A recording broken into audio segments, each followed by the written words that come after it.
Act 1. Scene 1. Padua, a public place. Lucentio and Tranio. Ah, Tranio, since for the great desire I had to see fair Padua, nursery of arts, I am arrived for fruitful Lombardy, the pleasant garden of great Italy, and by my father's love and leave am armed with his good will, and thy good company, my trusty servant, well approved in all. Here let us breathe, and haply institute a course of learning and ingenious studies.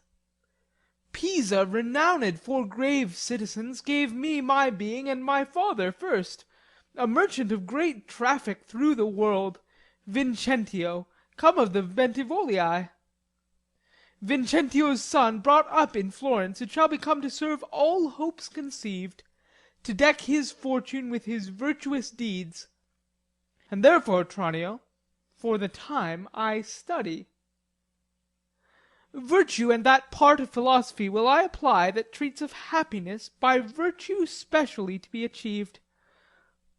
Tell me thy mind, for I have Pisa left, and am to Padua come as he that leaves a shallow plash, to plunge him in the deep, and with satiety seeks to quench his thirst. Mi perdonato, gentle master mine. I am in all affected as yourself, glad that you thus continue your resolve to suck the sweets of sweet philosophy. Only, good master, while we do admire this virtue and this moral discipline, let's be no Stoics nor no stocks, I pray, or so devote to Aristotle's checks as Ovid be an outcast quite abjured. Balk logic with acquaintance that you have, and practise rhetoric in your common talk. Music and poesy used to quicken you. The mathematics and the metaphysics fall to them as you find your stomach serves you. No profit grows where is no pleasure ta'en. In brief, sir, study what you most affect. Gramercies, Tranio, well dost thou advise. If, Biondello, thou wert come ashore, we could at once put in readiness, and take a lodging fit to entertain such friends as time in Padua shall beget. But stay a while, what company is this? Master, some show to welcome us to town. Enter Baptista, Caterina, Bianca, Gremio, and Hortensio. Lucentio and Tranio stand aside. Gentlemen, importune me no further, for how I firmly am resolved you know, that is, not to bestow my youngest daughter before I have a husband for the elder. If either of you both love Caterina, because I know you well and love you well, leave shall you have to court her at your pleasure. To cart her, rather. She's too rough for me. There, Hortensio, will you any wife? Caterina to Baptista. I pray you, sir, is it your will to make a stale of me amongst these mates? Mates, maid? How mean you that? No mates for you, unless you were of gentler, milder mould. I'faith, sir, you shall never need to fear. I was it not half-way to her heart, but if it were, doubt not her care should be to comb your noddle with a three-legged stool, and paint your face, and use you like a fool. From all such devils, good Lord, deliver us. And me too, good Lord. Hushed, master, here's some good pastime toward. That wench is stark mad, or wonderful froward. But in the other's silence do I see maid's mild behaviour and sobriety. A peace, Tranio. Well said, master. Mum, and gaze your fill. Gentlemen, that I may soon make good what I have said. Bianca, get you in. And let it not displease thee, good Bianca, for I will love thee ne'ertheless, my girl. A pretty Pete! It is best put a finger in the eye, and she knew why. Sister, content you in my discontent. Sir, to your pleasure humbly I subscribe. My books and instruments shall be my company, on them to look and practice by myself. Hark, Tranio, thou mayst hear Minerva speak. Signor Baptista, will you be so strange? Sorry am I that our good will affects Bianca's grief. Why will you mew her up, Signor Baptista, for this fiend of hell, and make her bear the penance for her tongue? Gentlemen, content ye, I am resolved. Go in, Bianca. Exit Bianca. And for I know she taketh most delight in music, instruments, and poetry, Schoolmasters will I keep within my house, fit to instruct her youth. If you, Hortensio, or Signior Grimio, you, know any such, prefer them hither. For to cunning men I will be very kind, and liberal to mine own children in good bringing up. And so, farewell. Katharina, you may stay, for I have more to commune with Bianca. Exit. Why, and I trust I may go too, may I not? What, shall I be appointed hours, as though belike I knew not what to take and what to leave? Ha! Exit. You may go to the devil's dam. Your gifts are so good, here's none will hold you. Their love is not so great, Hortensio, but we may blow our nails together and fast it fairly out, our cake's dough on both sides. Farewell, yet for the love I bear my sweet Bianca, if I can by any means light on a fit man to teach her that wherein she delights, I will wish him to her father. So will I, Signior Grimio. But a word, I pray. Though the nature of our quarrel yet never brooked parley, know now, upon advice, it toucheth us both, that we may yet again have access to our fair mistress, and be happy rivals in Bianca's love, to labour and effect one thing specially. What's that, I pray? Marry, sir, to get a husband for her sister. A husband? A devil. I say a husband. I say a devil. Thinkest thou, Hortensio, though her father be very rich, any man is so very a fool to be married to hell? Tush, Grimio. Though it pass your patience and mine to endure her loud alarums, why, man, there be good fellows in the world, and a man could light on them would take her with all faults, and money enough. I cannot tell, but I had as lief take her dowry with this condition, to be whipped at the high cross every morning. Faith, as you say, there's small choice in rotten apples. But come, since this bard-in-law makes us friends, it shall be so far forth friendly maintained, till by helping Baptista's eldest daughter to a husband, we set his youngest free for a husband, and then have to it afresh. Sweet Bianca. Happy man be his dole. He that runs fastest gets the ring. How say you, Signior Grimio? I am agreed, and would I had given him the best horse in Padua to begin his wooing, that would thoroughly woo her, wed her, and bed her, and rid the house of her. Come on. Exeunt Gremio and Hortensio. I pray, sir, tell me, is it possible that love should of a sudden take such a hold? Oh, Tranio, till I found it to be true, I never thought it possible or likely. But see, while idly I stood looking on, I found the effect of love in idleness. And now in plainness do confess to thee that art to me as secret and as dear as Anna to the Queen of Carthage was.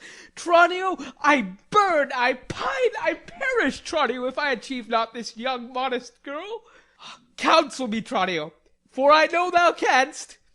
Assist me, Tranio, for I know thou wilt. Master, it is no time to chide you now. Affection is not rated from the heart. If love have touched you, naught remains but so. Redime te captum quam quies minimo. Gramercies, lad, go forward. This contents. The rest will comfort, for thy counsel's sound. Master, you looked so longly on the maid. Perhaps you marked not what's the pith of all. Oh, yes, I saw sweet beauty in her face, such as the daughter of Agenor had, that made great Jove to humble him to her hand, when with his knees he kissed the Cretan strand. Saw you no more? Marked you not how her sister began to scold and raise up such a storm that mortal ears might hardly endure the din? Tranio, I saw her coral lips to move, and with her breath she did perfume the air. Sacred and sweet was all I saw in her. Nay, then, 'tis time to stir him from his trance. I pray, awake, sir. If you love the maid, bend thoughts and wits to achieve her. Thus it stands. Her elder sister is so cursed and shrewd, that till the father rid his hands of her, master, your love must live a maid at home, and therefore has he closely mewed her up, because she will not be annoyed with suitors. Ah, Tranio, what a cruel father's he! But art thou not advised he took some care to get her cunning schoolmasters to instruct her? Ay, marry am I, sir, and now 'tis plotted. I have it, Tranio. Master, for my hand, both our inventions meet and jump in one. Tell me thine first. You will be schoolmaster, and undertake the teaching of the maid. That's your device. It is. May it be done? Not possible. For who shall bear your part, and be in Padua here Vincentio's son, keep house, and ply his book, welcome his friends, visit his countrymen, and banquet them? Basta! Content thee, for I have it in full. We have not yet been seen in any house, nor can we be distinguished by our faces for man or master. Then it follows thus: thou shalt be master, Tranio, in my stead. Keep house and port and servants as I should. I will some other be, some Florentine, some Neapolitan, or meaner man of Pisa. 'Tis hatched, and shall be so. Tranio, at once uncase thee. Take my coloured hat and cloak. When Biondello comes, he waits on thee.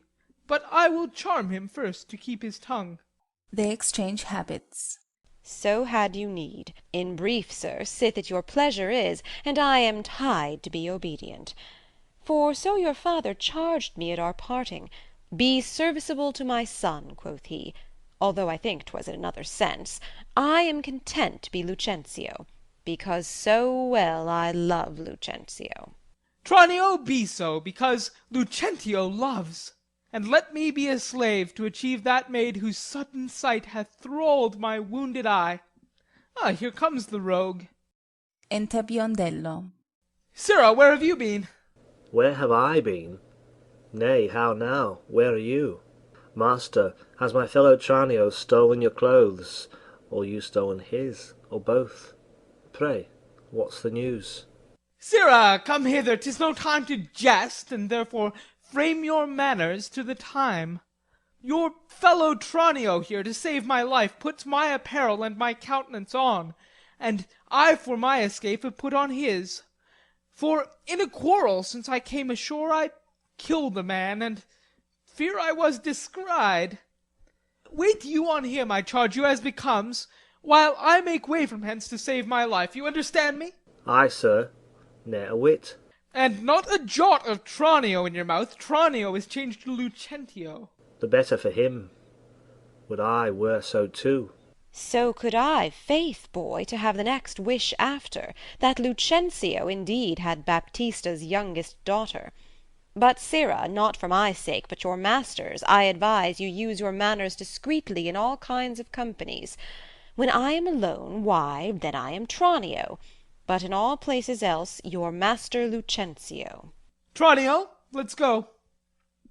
One more thing rests, that thyself execute, to make one among these wooers. If thou ask me why, sufficeth my reasons are both good and weighty. Exeunt. The presenters above speak.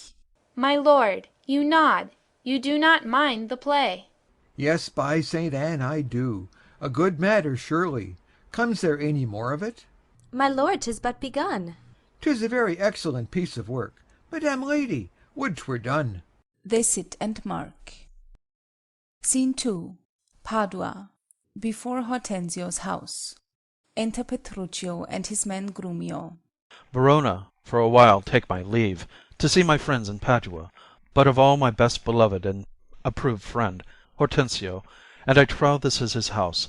Here, Sirrah Grumio, knock, I say. Knock, sir? Whom should I knock? Is there any man has rebused your worship? Villain, I say, knock me here soundly. Knock you here, sir? Why, sir, what am I, sir, that I should knock you here, sir?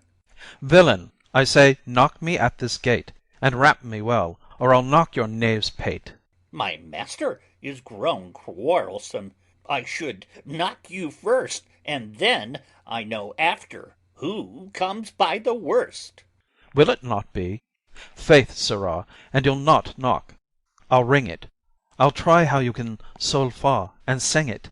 He rings Grumio by the ears. Help, masters, help! My master is mad. Now knock when I bid you, sirrah villain.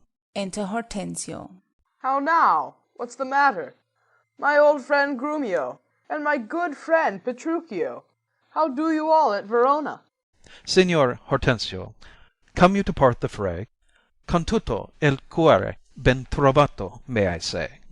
Alla nostra casa benvenuto. Molto onorato, signor mio Petruchio. Rise, Grumio, rise. We will compound this quarrel. Nay, 'tis no matter, sir, what he ledges in Latin, if this be not a lawful cause for me to leave his service. Look you, sir, he bid me knock him, and rap him soundly, sir. Well, was it fit for a servant to use his master so, being perhaps, for aught I see, 32 a pip out? Whom would to God I had well knocked at first, then had not Grumio come by the worst.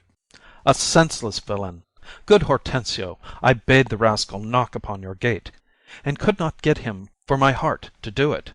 Knock at the gate? Oh, heavens! Spake you not these words plain? Sirrah, knock me here, rap me here, knock me well, and knock me soundly, and come you now with knocking at the gate? Sirrah, be gone, or talk not, I advise you. Petruchio, patience. I am Grumio's pledge. Why, this is a heavy chance twixt him and you, your ancient, trusty, pleasant servant Grumio. And tell me now, sweet friend, what happy gale blows you to Padua here from old Verona? Such wind as scatters young men through the world to seek their fortunes farther than at home, where small experience grows, but in a few. Signor Hortensio, thus it stands with me. Antonio, my father, is deceased, and I have thrust myself into this maze, haply to wive and thrive as best I may. Crowns in my purse I have, and goods at home, and so am come abroad to see the world. Petruchio, shall I then come roundly to thee, and wish thee to a shrewd ill-favoured wife? Thou'dst thank me but a little for my counsel, and yet I'd promise thee she shall be rich, and very rich, but thou'rt too much my friend, and I'll not wish thee to her. Signor Hortensio, twixt such friends as we, few words suffice, and therefore, if thou know one rich enough to be Petruchio's wife, as wealth is burden of my wooing dance, be she as foul as was Florentius' love, as old as Sibyl, and as cursed and shrewd as Socrates' Xanthippe, or a worse, she moves me not, or not removes, at least, affection's edge in me. Were she as rough as are the swelling Adriatic seas, I come to wive it wealthily in Padua, if wealthily, then happily in Padua. Nay, look you, sir, he tells you flatly what his mind is. Why, give him gold enough, and marry him to a puppet, or an aglet baby, or an old trot with ne'er a tooth in her head, though she has as many diseases as 52 horses. Why, nothing comes amiss, so money comes withal. Petruchio, since we are stepped thus far in, I will continue that I broached in jest. I can, Petruchio, help thee to a wife, with wealth enough, and young, and beauteous, brought up as best becomes a gentlewoman. Her only fault, and that is false enough, is that she is intolerable, cursed and shrewd and forward, so beyond all measure, that, were my state far worser than it is, I would not wed her for a mine of gold. Hortensio, peace! Thou know'st not gold's effect. Tell me her father's name, and 'tis enough, for I will board her, though she chide as loud as thunder when the clouds in autumn crack. Her father is Baptista Minola, an affable and courteous gentleman. Her name is Katharina Minola, renowned in Padua for her scolding tongue. I know her father, though I know not her, and he knew my deceased father well. I will not sleep, Hortensio, till I see her, and therefore let me be thus bold with you, to give you over at this first encounter, unless you will accompany me thither. I pray you, sir, let him go while the humour lasts. O my word, and she knew him as well as I do, she would think scolding would do little good upon him. She may perhaps call him 50 knaves, or so. Why, that's nothing. And he begin once, he'll rail in his rope tricks. I'll tell you what, sir, and she stand him but a little, he will throw a figure in her face, and so disfigure her with it, that she shall have no more eyes to see withal than a cat. You know him not, sir. Tarry, Petruchio, I must go with thee, for in Baptista's keep my treasure is. He hath the jewel of my life in hold, his youngest daughter, beautiful Bianca, and her withholds from me and other more, suits to her and rivals in my love, supposing it a thing impossible for those defects I have before rehearsed, that ever Katharina will be wooed, therefore this order hath Baptista ta'en, that none shall have access unto Bianca till Catherine the cursed hath got a husband. Catherine the cursed! A title for a maid, of all titles the worst. Now shall my friend Petruchio do me grace, and offer me, disguised in sober robes, to old Baptista as a school-teacher, well seen in music, to instruct Bianca, that so I may, by this device at least, have leave and leisure to make love to her, and unsuspected court her by herself. Here's no knavery. See, to beguile the old folks, how the young folks lay their heads together. Enter Gremio and Lucentio disguised, with books under his arm. Master, look about you. Who goes there? Ha! Peace, Grumio, 'tis the rival of my love. Petruchio, stand by a while. A proper stripling, and an amorous. Oh, very well, I have perused the note. Hark you, sir, I'll have them very fairly bound, all books of love. See that any at hand, and see you read no other lectures to her. You understand me. Over and beside Signor Baptista's liberality, I'll mend it with a largesse. Take your papers too, and let me have them very well perfumed, for she is sweeter than perfume itself to whom they go. What will you read to her? Whate'er I read to her, I'll plead for you as for my patron, stand you so assured. As firmly as yourself were still in place, yea, and perhaps with more successful words than you, and unless you were a scholar, sir. Oh, this learning, what a thing it is. Oh, this woodcock, what an ass it is. Peace, sirrah. Grumio, mum! God save you, Signor Gremio. And you are well met, Signor Hortensio. Show you whither I am going. To Battista Manola. I promise to inquire carefully about a schoolmaster for the fair Bianca, and by good fortune I have lighted well on this young man. For learning and behaviour fit for her turn, well read in poetry and other books, good ones, I warrant ye. 'Tis well, and I have met a gentleman hath promised me to help me to another, a fine musician to instruct our mistress. So shall I no whit be behind in duty to fair Bianca, so beloved of me.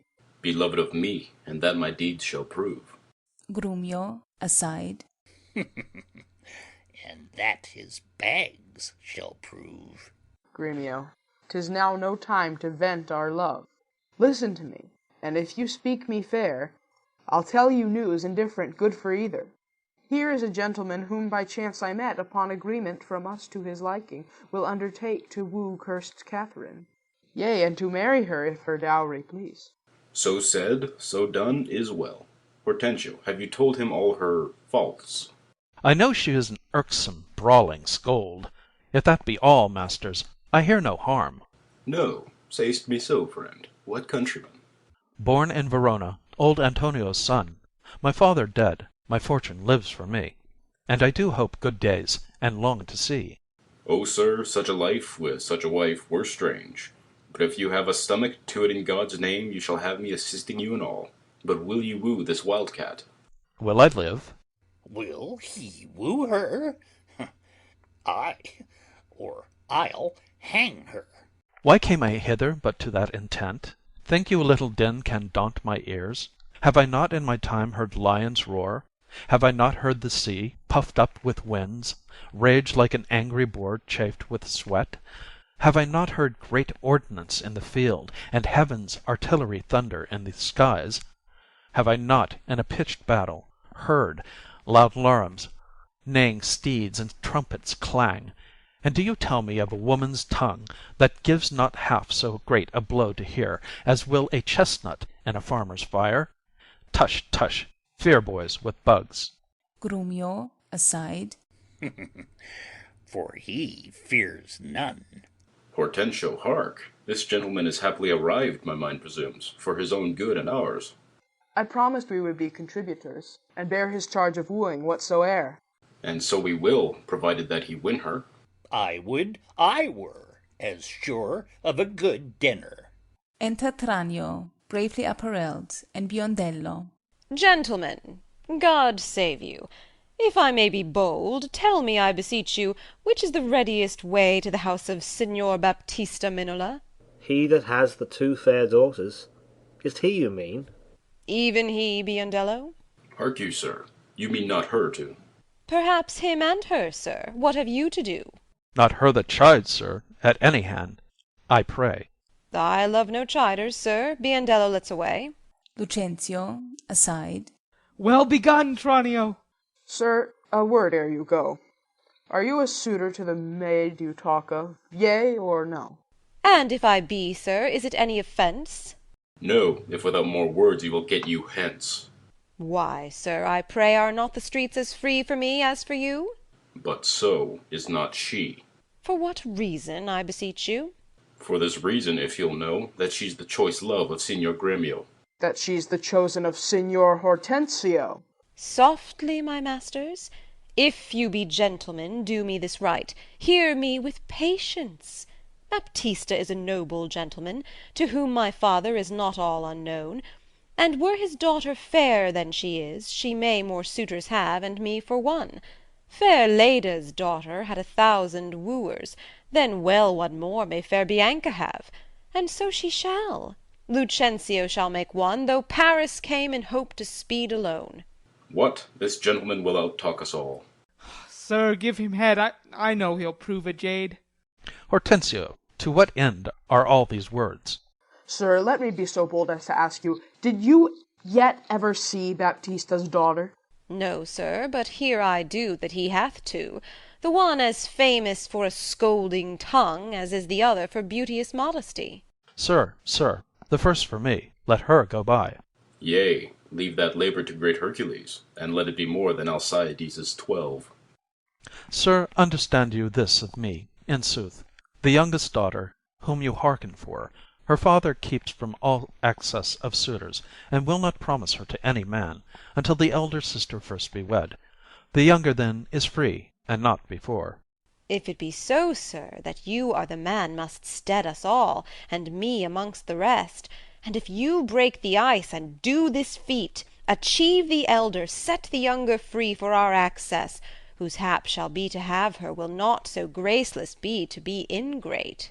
Sir, you say well, and well you do conceive, and since you do profess to be a suitor, you must, as we do, gratify this gentleman to whom we all rest generally beholding.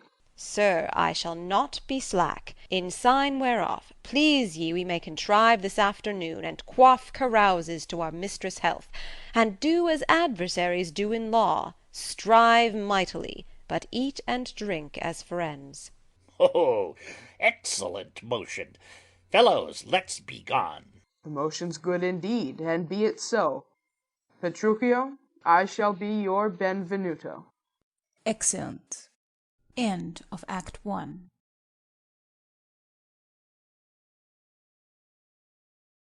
Act 2. Scene 1. Padua. A room in Baptista's house. Enter Caterina and Bianca. Good sister, wrong me not, nor wrong yourself to make a bondmaid and a slave of me. That I disdain, but for these other gods, unbind my hands, I'll pull them off myself. Yea, all my raiment, to my petticoat, or what you will command me, will I do, so well I know my duty to my elders. Of all thy suitors here, I charge thee tell whom thou lov'st best. See thou dissemble not. Believe me, sister, of all the men alive, I never yet beheld that special face, which I could fancy more than any other. Minion, thou liest. Is it not Hortensio? If you affect him, sister, here I swear, I'll plead for you myself, but you shall have him. Oh, then belike you fancy riches more. You will have Gremio to keep you fair. Is it for him you do envy me so? Nay, then you jest, and now I well perceive you have but jested with me all this while. I prithee, sister Kate, untie my hands. If that be jest, then in the rest was so. Strikes her. Enter Baptista. Why, how now, dame, whence grows this insolence? Bianca, stand aside. Poor girl, she weeps. Go ply thy needle, meddle not with her. For shame, thou hilding of a devilish spirit! Why dost thou wrong her that it ne'er wrong thee? When did she cross thee with a bitter word? Her silence flouts me, and I'll be revenged. Flies after Bianca. What? In my sight? Bianca, get thee in. Exit Bianca. What, will you not suffer me? Nay, now I see she is your treasure. She must have a husband, and I must dance barefoot on her wedding day, and for all your love to her lead apes in hell. Talk not to me. I will go sit and weep till I can find occasion of revenge. Exit. Was ever gentleman thus grieved as I? But who comes here? Enter Gremio, with Lucentio in the habit of a mean man, Petruchio, with Hortensio as a musician, and Tranio, with Biondello bearing a lute and books. Good morrow, neighbor Battista. Good morrow, neighbor Gremio. God save you, gentlemen. And you, good sir, pray have you not a daughter, called Katharina, fair and virtuous? I have a daughter, sir, called Caterina. You are too blunt. Go to it orderly. You wrong me, Signor Gremio. Give me leave. I am a gentleman of Verona, sir, that, hearing of her beauty and her wit, her affability and bashful modesty, her wondrous qualities and mild behaviour, am bold to show myself a forward guest within your house, to make mine eyes the witness of that report which I so oft have heard. And for an entrance to my entertainment, I do present you with a man of mine. Presenting Hortensio. Cunning in music and the mathematics, to instruct her fully in those sciences, whereof I know she is not ignorant. Accept of him, or else you do me wrong. His name is Licio, born in Mantua. You're welcome, sir, and he for your good sake. But for my daughter Caterina, this I know she is not for your turn. The more my grief. I see you do not mean to part with her, or else you like not of my company. Mistake me not, I speak but as I find. Whence are you, sir? What may I call your name? Petruchio is my name, Antonio's son, a man well known throughout all Italy. I know him well. You are welcome for his sake. Saving your tale, Petruchio, I pray, let us that are poor petitioners speak too. Beccari, you are marvellous forward. Oh, pardon me, Signor Gremio, I would fain be doing. I do not doubt it, sir, but you will curse your wooing. Neighbour, this is a gift very grateful, I am sure of it. To express the like kindness myself, that have been more kindly beholding to you than any, freely give unto you this young scholar that has long been studying at Rheims, as cunning in Greek, Latin, and other languages as the other in music and mathematics. His name is Cambio. Pray accept his service. Presenting Lucentio. 1,000 thanks, Signor Gremio. Welcome, good Cambio. To Tranio. But, gentle sir, methinks you walk like a stranger. May I be so bold to know the cause of your coming? Pardon me, sir, the boldness is mine own, that being a stranger in this city here, do make myself a suitor to your daughter, unto Bianca, fair and virtuous. Nor is your firm resolve unknown to me, in the preferment of the eldest sister. This liberty is all that I request, that upon knowledge of my parentage I may have welcome mongst the rest that woo, and free access and favour as the rest. And toward the education of your daughters I here bestow a simple instrument, and this small packet of Greek and Latin books. If you accept them, then their worth is great. Lucentio is your name, of whence, I pray? Of Pisa, sir, son to Vincentio. A mighty man of Pisa. By report I know him well. You are very welcome, sir. To Hortensio. Take you the lute. To Lucentio. And you the set of books. You shall go see your pupils presently. Holla, within. Enter a servant. Sirrah, lead these gentlemen to my 2 daughters, and tell them both these are their tutors. Bid them use them well. Exit servant, with Hortensio, Lucentio, and Biondello. We will go walk a little in the orchard, and then to dinner. You are passing welcome, and so I pray you all to think yourselves. Signor Baptista, my business asketh haste, and every day I cannot come to woo. You knew my father well, and in him me, left solely heir to all his lands and goods, which I have bettered rather than decreased.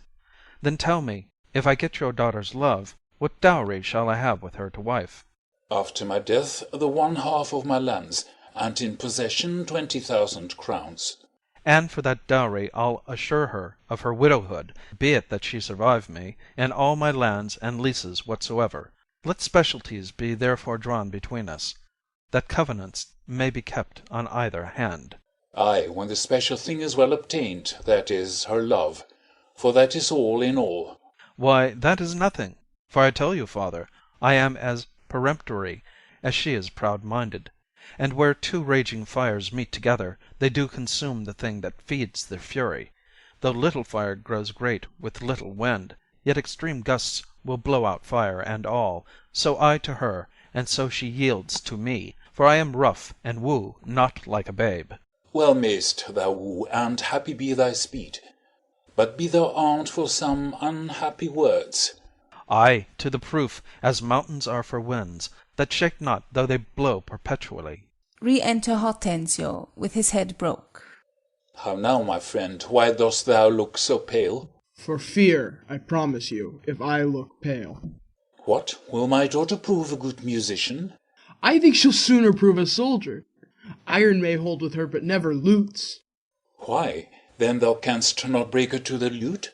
Why, no, for she hath broke the lute to me. I did but tell her she mistook her frets, and bowed her hand to teach her fingering, when, with the most impatient devilish spirit, "Frets you call these?" quoth she, "I'll fume with them." And with that word she struck me on the head, and through the instrument my pate made way, and there I stood amazed for a while, as on a pillory, looking through the lute, while she did call me rascal fiddler and twangling jack, with 20 such vile terms, as she has studied to misuse me so. Now, by the world, it is a lusty wench. I love her 10 times more than e'er I did. Oh, how I long to have some chat with her. Baptista, to Hortensio. Well, go with me, and be not so discomfited. Proceed and practise with my younger daughter. She's apt to learn, and thankful for good turns. Signor Petruccio, will you go with us, or shall I send my daughter Kate to you? I pray you do. I will attend her here. Exeunt Baptista, Gremio, Tranio, and Hortensio. And woo her with some spirit when she comes. Say that she rail. Why, then I'll tell her plain she sings as sweetly as a nightingale. Say that she frown. I'll say she looks as clear as morning roses newly washed with dew. Say she be mute, and will not speak a word. Then I'll commend her volubility, and say she uttereth piercing eloquence. If she do bid me pack, I'll give her thanks, as though she bid me stay by her a week. If she deny to wed, I'll crave the day, when I shall ask the banns, and when be married. But here she comes. And now, Petruchio, speak. Enter Caterina. Good morrow, Kate, for that's your name, I hear. Well have you heard, but something hard of hearing. They call me Catherine that do talk of me.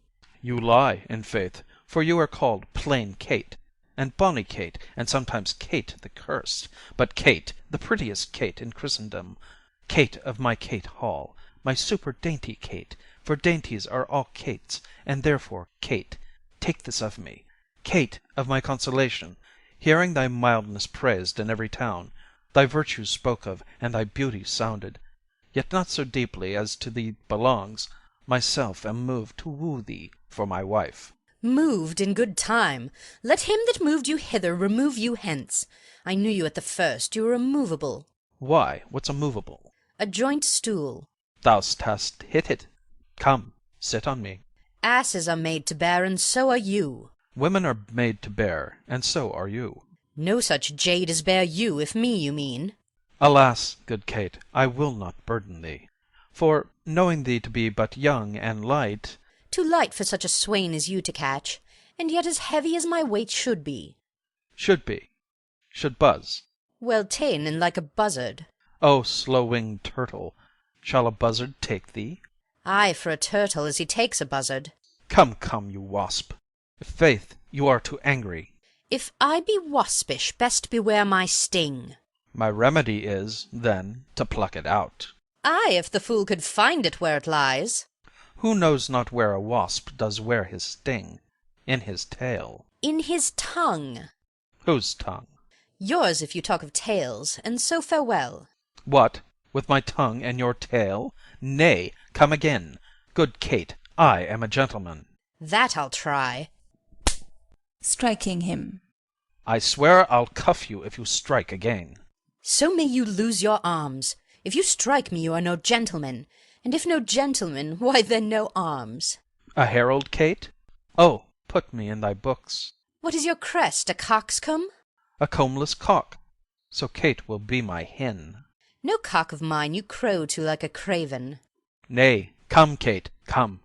You must not look so sour. It is my fashion when I see a crab. Why, here's no crab, and therefore look not sour. There is. There is. Then show it to me. Had I a glass, I would. What, you mean my face? Well aimed of such a young one. Now, by St. George, I am too young for you. Yet you are withered. 'Tis with cares. I care not. Nay, hear you, Kate. In sooth, you scape not so. I chafe you if I tarry. Let me go. No, not a whit. I find you passing gentle. 'Twas told me you were rough, and coy, and sullen, and now I find report a very liar. For thou art pleasant, gamesome, passing courteous, but slow in speech, yet sweet as springtime flowers. Thou canst not frown, thou canst not look askance, nor bite the lip, as angry wenches will, nor hast thou pleasure to be cross in talk, but thou with mildness entertained thy wooers, with gentle conference, soft and affable. Why does the world report that Kate doth limp? O slanderous world! Kate, like the hazel twig, is straight and slender, and as brown in hue as hazelnuts, and sweeter than the kernels. Oh, let me see thee walk. Thou dost not halt. Go, fool, in whom thou keep'st command. Did ever Dian so become a grove as Kate this chamber with her princely gait? Oh, be thou Dian, and let her be Kate, and then let Kate be chaste, and Dian sportful. Where did you study all this goodly speech? It is extempore, from my mother wit. A witty mother, witless else her son. Am I not wise? Yes, keep you warm. Marry, so I mean, sweet Catherine, in thy bed, and therefore setting all this chat aside, thus in plain terms, your father hath consented that you shall be my wife, your dowry agreed on. And will you, nill you, I will marry you. Now, Kate, I am a husband for your turn, for by this light, whereby I see thy beauty that doth make me like thee well, thou must be married to no man but me, for I am he am born to tame you, Kate, and bring you from a wild Kate to a Kate conformable as other household Kates. Here comes your father. Never make denial. I must and will have Catherine to my wife. Re-enter Baptista, Gremio, and Tranio. Now, Signor Petruccio, how speed you with my daughter? How but well, sir? How but well? It were impossible I should speed amiss. Why, how now, daughter Catherine, in your dumps? Call you me daughter? Now I promise you have showed a tender fatherly regard to wish me wed to one half lunatic, a madcap ruffian, and a swearing jack, that thinks with oaths to face the matter out. Father, 'tis thus. Yourself and all the world that talked of her have talked amiss of her. If she be cursed, it is for policy, for she's not froward, but modest as the dove. She is not hot, but temperate as the morn.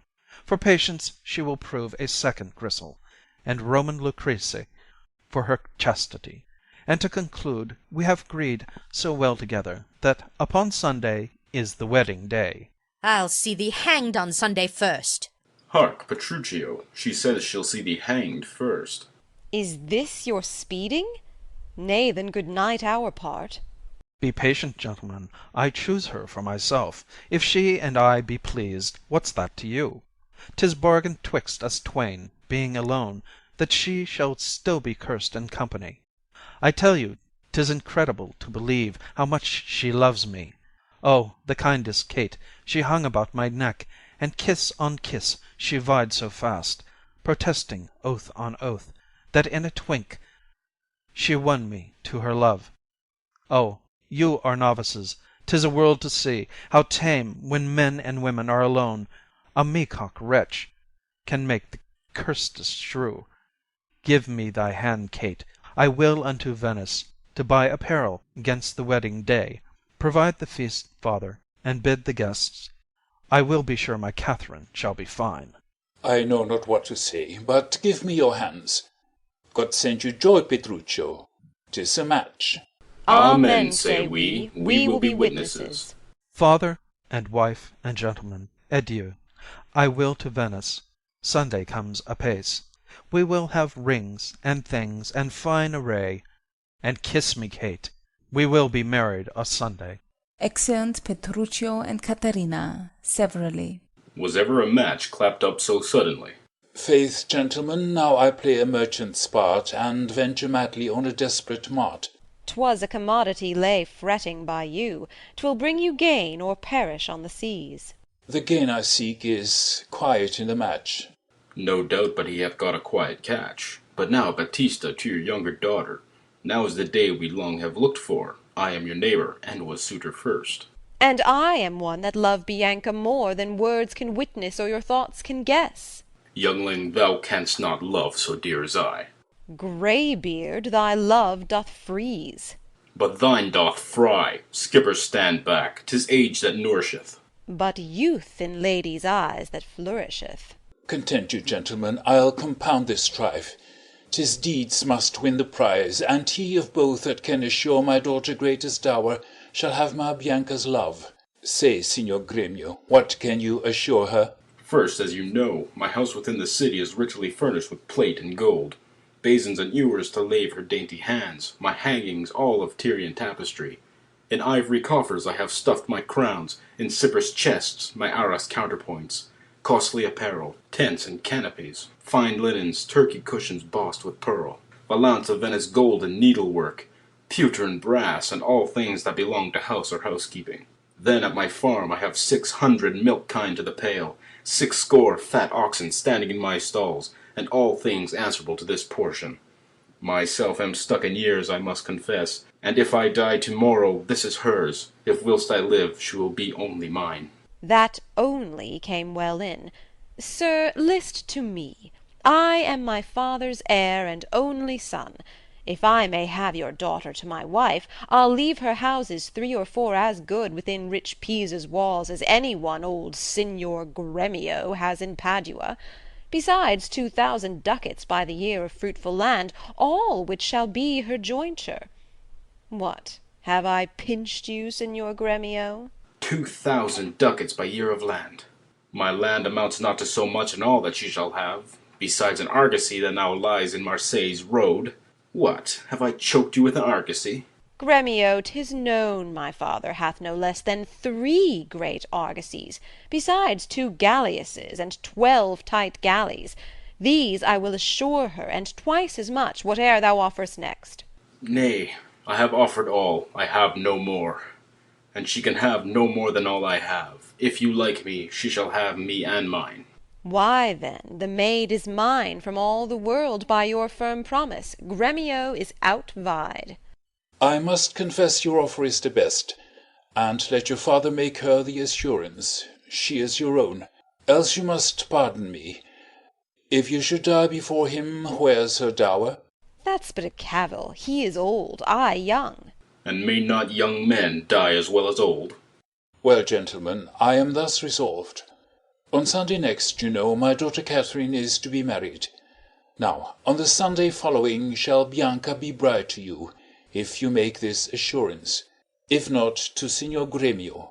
And so I take my leave, and thank you both. Adieu, good neighbour. Exit Baptista.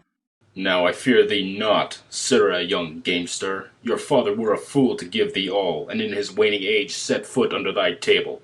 Tut, a toy! An old Italian fox is not so kind, my boy. Exit. A vengeance on your crafty withered hide. Yet I have faced it with a card of 10. 'Tis in my head to do my master good. I see no reason but supposed Lucentio must get a father, called supposed Vincentio. And that's a wonder. Fathers commonly do get their children. But in this case of wooing, a child shall get a sire, if I fail not of my cunning. Exit. End of Act 2.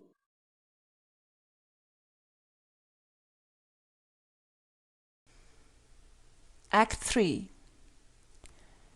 Scene 1. Padua, a room in Baptista's house. Enter Lucentio, Hortensio, and Bianca. Fiddler, forbear! You've grown too forward, sir. Have you so soon forgot the entertainment her sister Catherine welcomed you withal? But, wrangling pedant, this is the patroness of heavenly harmony. Then give me leave to have prerogative, and when in music we have spent an hour, your lecture shall have leisure for as much. Preposterous ass, that never read so far to know the cause why music was ordained. Was it not to refresh the mind of man after his studies or his usual pain? Then give me leave to read philosophy, and while I pause, serve in your harmony. Sirrah, I will not bear these braves of thine. Why, gentlemen, you do me double wrong to strive for that which resteth in my choice. I am no breeching scholar in the schools. I'll not be tied to hours nor appointed times, but learn my lessons as I please myself. And to cut off all strife, here, sit we down, take you your instrument, play you the whiles. His lecture will be done ere you have tuned. You'll leave his lecture when I am in tune? Retires. Ah, that will be never. Tune your instrument. Where left we last? Here, madam.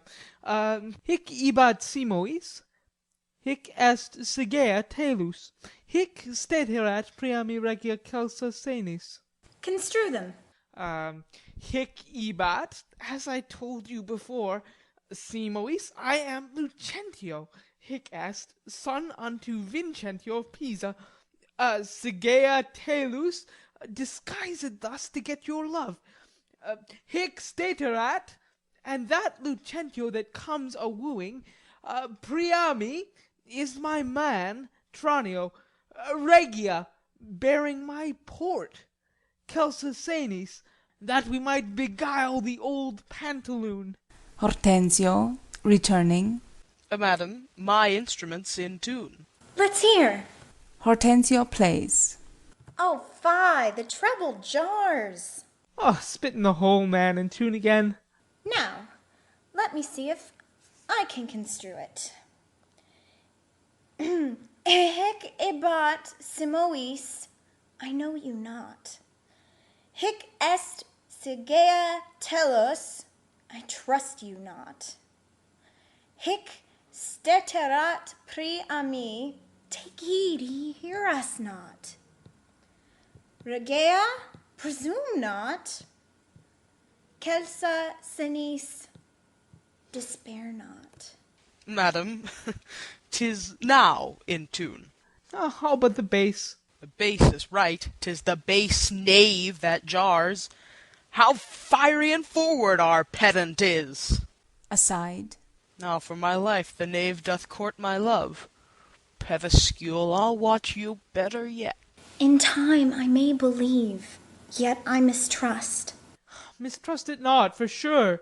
The Acides was Ajax, called so from his grandfather. I must believe my master, else I promise you I should be arguing still upon that doubt. But let it rest.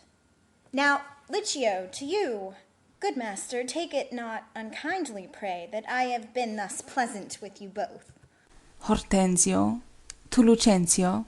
You may go walk and leave me a while. My lessons make no music in 3 parts. How are you so formal, sir? Aside. Well, I must wait, and watch withal, for but I be deceived, our fine musician groweth amorous.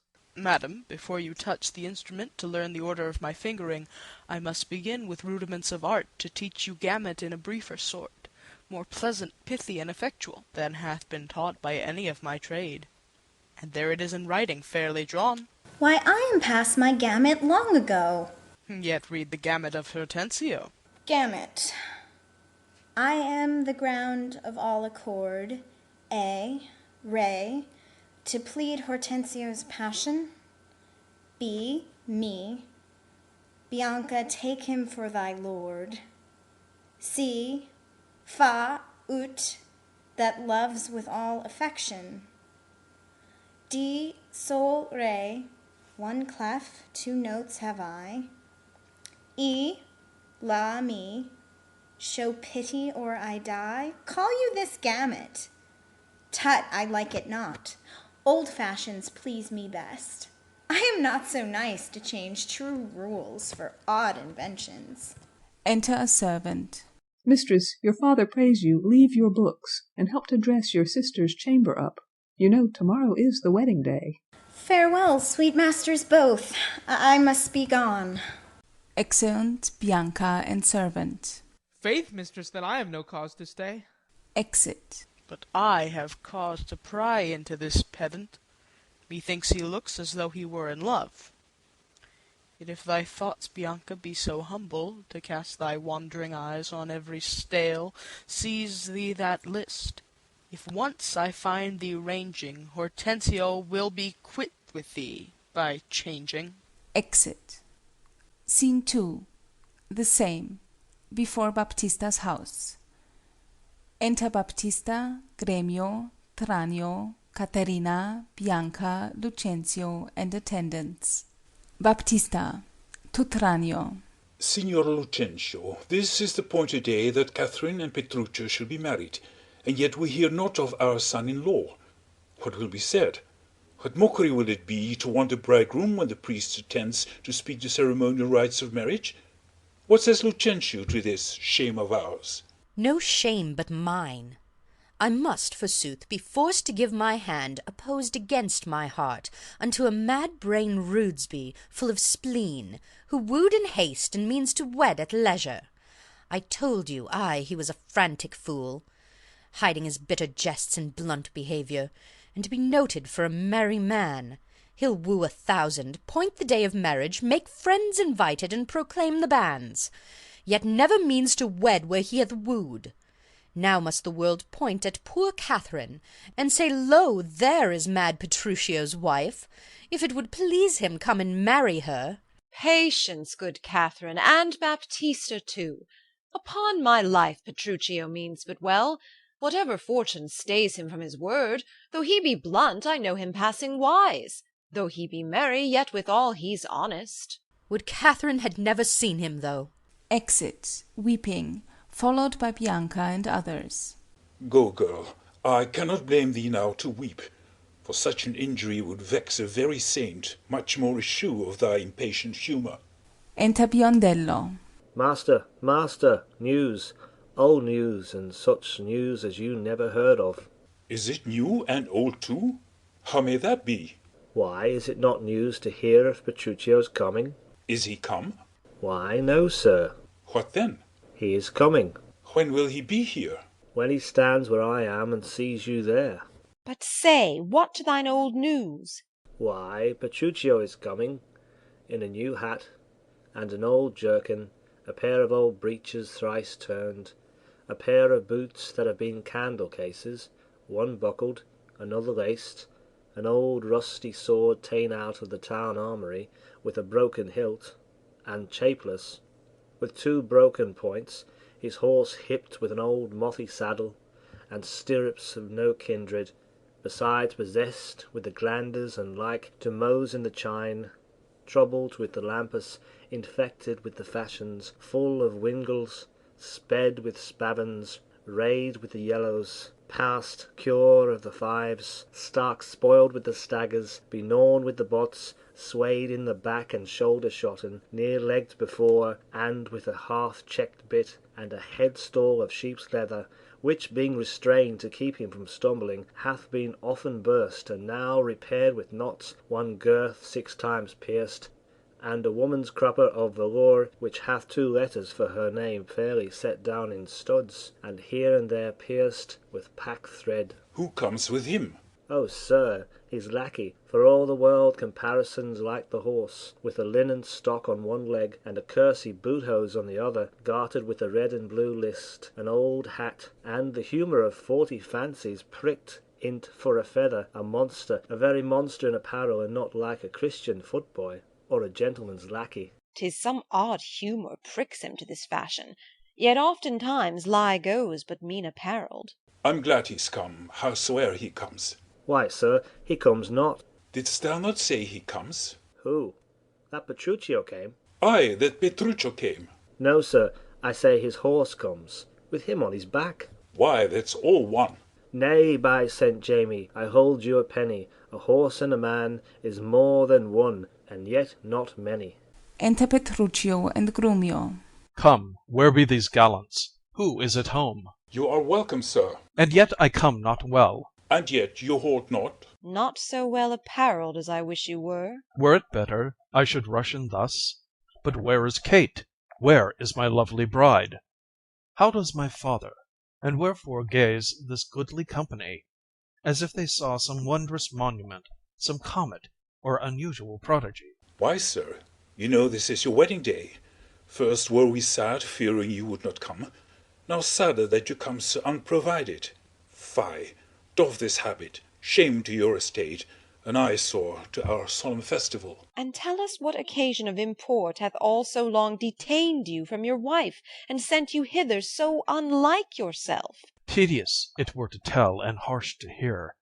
Sufficeth, I am come to keep my word, though in some part enforced to digress, which at more leisure I will so excuse, as you shall well be satisfied withal. But where is Kate? I stay too long from her. The morning wears, 'tis time we were at church. See not your bride in these unreverent robes. Go to my chamber, put on clothes of mine. Not I, believe me. Thus I'll visit her. But thus, I trust, you will not marry her. Good sooth, even thus. Therefore ha' done with words. To me she's married, not unto my clothes. Could I repair what she will wear in me, as I can change these poor accoutrements? 'Twere well for Kate, and better for myself. But what a fool am I to chat with you, when I should bid good morrow to my bride, and seal the title with a lovely kiss. Exeunt Petruchio, Grumio, and Biondello. He hath some meaning in his mad attire. We will persuade him, be it possible, to put on better ere he go to church. I'll after him, and see the event of this. Exeunt Baptista, Gremio, and attendants. But to her love concerneth us to add her father's liking, which to bring to pass, as I before imparted to your worship, I am to get a man. Whate'er he be, it skills not much, will fit him to our turn, and he shall be Vincentio of Pisa, and make assurance here in Padua of greater sums than I have promised. So shall you quietly enjoy your hope, and marry sweet Bianca with consent. Were it not that my fellow schoolmaster doth watch Bianca's steps so narrowly, 'twere good, methinks, to steal our marriage. Which once performed, let all the world say no, I'll keep mine own, despite of all the world. That by degrees we mean to look into, and watch our vantage in this business. We'll overreach the greybeard, Gremio, the narrow prying father, Minola, the quaint musician, amorous Licio, all for my master's sake, Lucentio. Re-enter Gremio. Signor Gremio, came you from the church? As willingly as ere I came from school. And is the bride and bridegroom coming home? A bridegroom, say you? 'Tis a groom indeed, a grumbling groom, and that the girl shall find. Curster than she! Why, 'tis impossible. Why, he's a devil, a very fiend. Why, she's a devil, the devil's dam. Tut, she's a lamb, a dove, a fool to him. I'll tell you, Sir Lucentio, when the priest should ask if Catherine should be his wife, I by Gog's wounds, quoth he, and swore so loud that, all amazed, the priest let fall the book. And as he stooped again to take it up, the mad-brained bridegroom took him such a cuff that down fell the priest and book and priest. Now take them up, quoth he, if any list. What said the wench when he rose again? Trembled and shook, for why he'd stamped and swore as if the vicar meant to cozen him. But after many ceremonies done, he calls for wine. A health, quoth he, as if he had been abroad, carousing to his mates after a storm, quaffed off the muscadel, and threw the sops all in the sexton's face, having no other reason but that his beard grew thin and hungerly, and seemed to ask him sops as he was drinking. This done, he took the bride about the neck, and kissed her lips with such a clamorous smack, that at the parting all the church did echo. And I, seeing this, came thence for very shame, and after me, I know, the rout is coming. Such a mad marriage never was before. Hark, hark! I hear the minstrels play. Enter Petruchio, Caterina, Bianca, Baptista, Hortensio, Grumio, and train. Gentlemen and friends, I thank you for your pains. I know you think to dine with me today, and have prepared great store of wedding cheer. But so it is, my haste doth call me hence, and therefore here I mean to take my leave. Is it possible you will away tonight? I must away to-day before night come. Make it no wonder. If you knew my business, you would entreat me rather go than stay. And, honest company, I thank you all that have beheld me give away myself to this most patient, sweet, and virtuous wife. Dine with my father, drink a health to me, for I must hence, and farewell to you all. Let us entreat you stay till after dinner. It may not be. Let me entreat you. It cannot be. Let me entreat you. I am content. Are you content to stay? I am content you shall entreat me stay, but yet not stay. Entreat me how you can. Now, if you love me, stay. Grumio, my horse. Aye, sir. They be ready. The oats have eaten the horses. Nay, then, do what thou canst. I will not go to-day. No, nor to-morrow, not till I please myself. The door is open, sir, there lies your way. You may be jogging while your boots are green. For me, I'll not be gone till I please myself. 'Tis like you'll prove a jolly surly groom, that take it on you at the first so roundly. O Kate, content thee. Prithee, be not angry. I will be angry. What hast thou to do?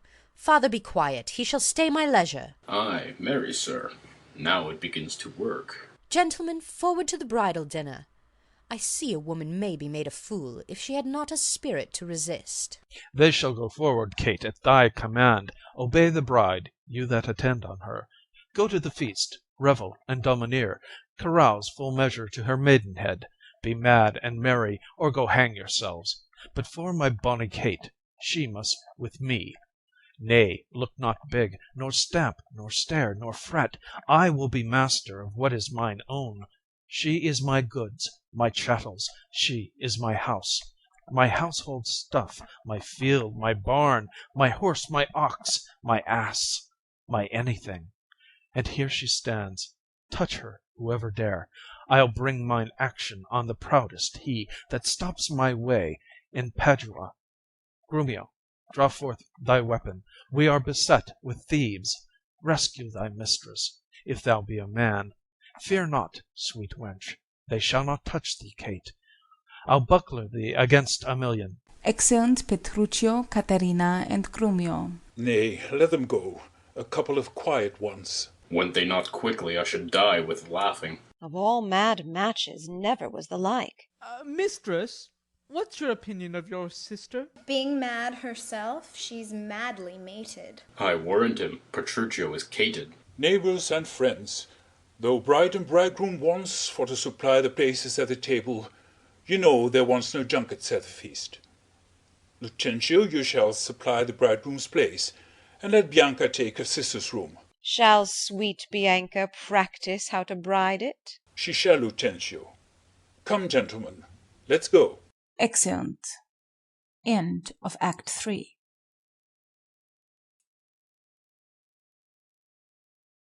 Act 4. Scene 1. A hall in Petruchio's country house. Enter Grumio. Fie! Fie on all tired jades! On all mad masters! and all foul ways. Was ever man so beaten? Was ever man so rayed? Was ever man so weary? I am sent before to make a fire, and they are coming after to warm them.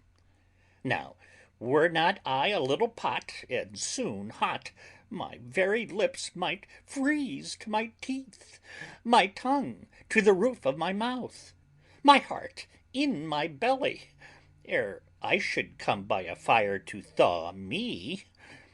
But I with blowing the fire shall warm myself, for, considering the weather, a taller man than I will take cold. Hola, ho, Curtis! Enter Curtis. Who is that calls so coldly? A piece of ice. If thou doubt it, thou mayst slide from my shoulder to my heel with no greater a run but my head and my neck.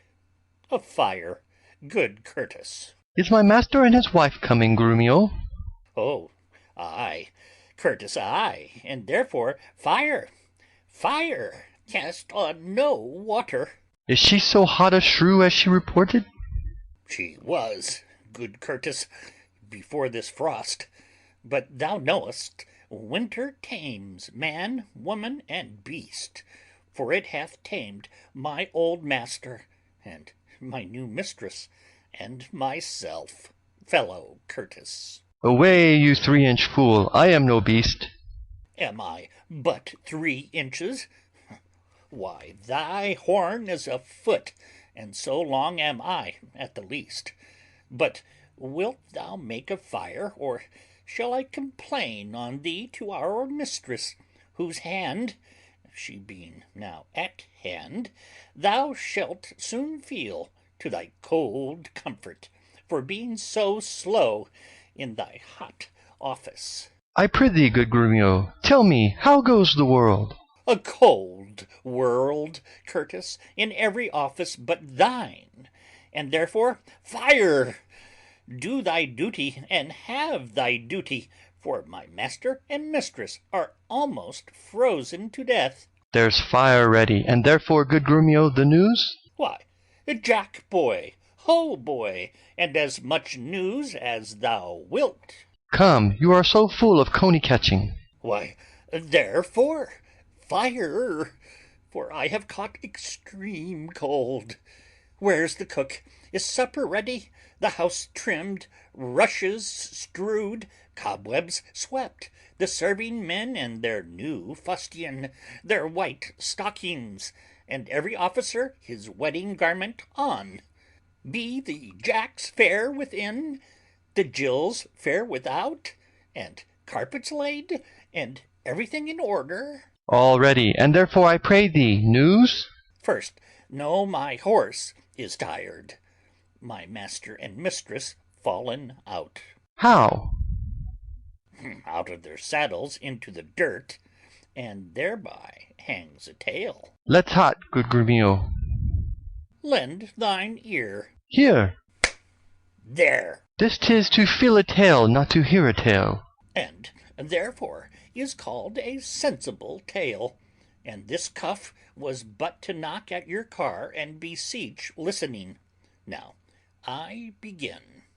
Imprimus, we came down a foul hill, my master riding behind my mistress. Both of one horse? What's that to thee? Why a horse? Tell thou the tale. But hadst thou not crossed me, thou shouldst have heard how her horse fell, and she under her horse.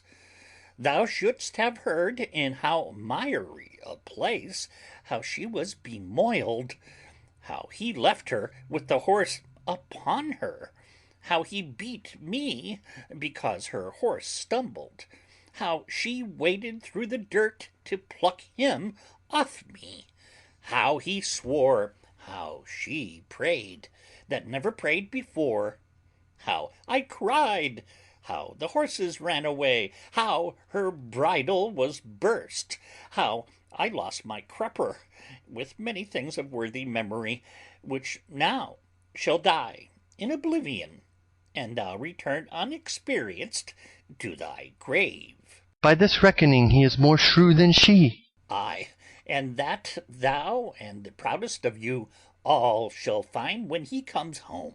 But what talk I of this? Call forth Nathaniel, Joseph, Nicholas, Philip, Walter, Sugarsop, and the rest. Let their heads be sleekly combed, their blue coats brushed, and their garters of an indifferent knit. Let them curtsy with their left legs, and not presume to touch a hair of my master's horse tail till they kiss their hands. Are they all ready? They are. Call them forth. Do you hear? Ho! You must be my master, to countenance my mistress. Why, she hath a face of her own. Who knows not that? Thou, it seems, that calls for company to countenance her. I call them forth to credit her. Why, she comes to borrow nothing of them. Enter several servants. Welcome home, Grumio. How now, Grumio? What, Grumio? Fellow Grumio. How now, old lad? Welcome, you. How now, you? What, you? Fellow, you. And thus much for greeting. Now, my spruce companions, is all ready, and all things neat? All things is ready. How near is our master? E'en at hand, alighted by this, and therefore be not. Cock's passion, silence! I hear my master. Enter Petruchio and Caterina. Where be these knaves? What, no man at door, to hold my stirrup, nor to take my horse? Where is Nathaniel, Gregory, Philip? Here, sir. Here, sir. Here, sir. Here, sir. Here, sir. You logger-headed and unpolished grooms. What, no attendance, no regard, no duty? Where is the foolish knave I sent before? Here, sir, as foolish as I was before. You peasant swain, you whoreson on malt horse dredge, did I not bid thee meet me in the park, and bring along these rascal knaves with thee? Nathaniel's coat, sir, was not fully made, and Gabriel's pumps were all unpinked in the heel. There was no link to colour Peter's hat, and Walter's dagger was not come from sheathing. There was none fine but Adam, Ralph, and Gregory. The rest were ragged, old, and beggarly. Yet as they are, here are they come to meet you. Go, rascals, go, and fetch my supper in. Exeunt some of the servants. Where is the life that late I led? Where are those... Sit down, Kate, and welcome. Sode. Re-enter servants with supper. Why, when I say, nay, good sweet Kate, be merry, off with my boots, you rogues, you villains, when? It was the friar of orders grey, as he forth walked on his way. Out, you rogue, you pluck my foot awry. Take that, and mend the plucking off the other. Be merry, Kate. Some water, here. What ho! Where's my spaniel Troilus? Sirrah, get you hence, and bid my cousin Ferdinand come hither. Exit servant. One, Kate, that you must kiss and be acquainted with. Where are my slippers? Shall I have some water? Come, Kate, and wash, and welcome heartily. Servant lets the ewer fall. Petruchio strikes him. You whoreson villain, will you let it fall? Patience, I pray you, 'twas a fault unwilling. A whoreson, beetle-headed, flap-eared knave. Come, Kate, sit down. I know you have a stomach. Will you give thanks, sweet Kate, or else shall I? What's this, mutton? I. Who brought it? I. 'Tis burnt, and so is all the meat. What dogs are these? Where is the rascal cook? How durst you villains bring it from the dresser, and serve it thus to me that love it not? Throws the meat, etc., at them. There, take it to you, trenchers, cups, and all, you heedless jolt-heads and unmannered slaves. What? Do you grumble? I'll be with you straight. I pray you, husband, be not so disquiet. The meat was well if you were so contented. I tell thee, Kate, 'twas burnt and dried away, and I expressly am forbid to touch it, for it engenders choler, planteth anger, and better 'twere that both of us did fast, since of ourselves are choleric, than feed it with such over-roasted flesh. Be patient, tomorrow it shall be mended, and for this night we'll fast for company. Come, I will bring thee to thy bridal chamber. Exeunt Petruchio, Caterina, and Curtis. Peter, didst ever see the like? He kills her in her own humor. Re-enter Curtis. Where is he? In her chamber, making a sermon of constancy to her, and rails, and swears, and rates, that she, poor soul, knows not which way to stand, to look, to speak, and sits as one new risen from a dream. Away, away, for he is coming hither. Exeunt. Re-enter Petruchio. Thus have I politically begun my reign, and 'tis my hope to end successfully. My falcon now is sharp and passing empty, and till she stoop she must not be full gorged, for then she never looks upon her lure.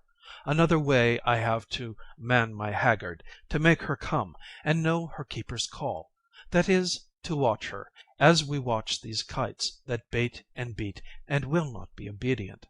She eats no meat to-day, nor none shall eat. Last night she slept not, nor to-night she shall not. As with the meat, some undeserved fault I'll find about the making of the bed, and here I'll fling the pillow, there the bolster, this way the coverlet, another way the sheets. Ay, and amid this hurly I intend that all is done in reverend care of her, and in conclusion she shall watch all night, and if she chance to nod I'll rail and brawl, and with the clamour keep her still awake. This is a way to kill a wife with kindness, and thus I'll curb her mad and headstrong humour. He that knows better how to tame a shrew, now let him speak. 'Tis charity to show. Exit. Scene 2. Padua, before Baptista's house. Enter Tranio and Hortensio. Is't possible, friend Licio, that Mistress Bianca doth fancy any other but Lucentio? I tell you, sir, she bears me fair in hand. Sir, to satisfy you in what I have said, stand by and mark the manner of his teaching. They stand aside. Enter Bianca and Lucentio. Now, mistress, profit you in what you read? What, master, read you? First resolve me that. I read that I profess, the art to love. And may you prove, sir, master of your art. While you, sweet dear, prove mistress of my heart. They retire. Quick proceeders, marry.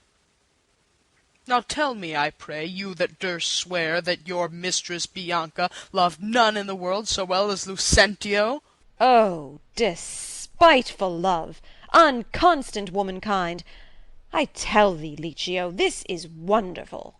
Make no mistake, I am not Licio, nor a musician, as I seem to be, but one that scorned to live in this disguise.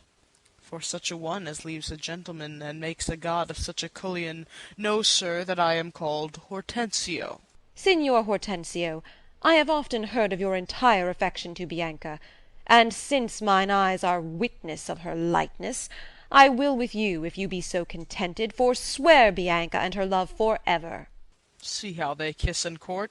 Signor Lucentio, here is my hand, and here I firmly vow never to woo her more, but do forswear her as one unworthy all the former favours that I have fondly flattered her withal.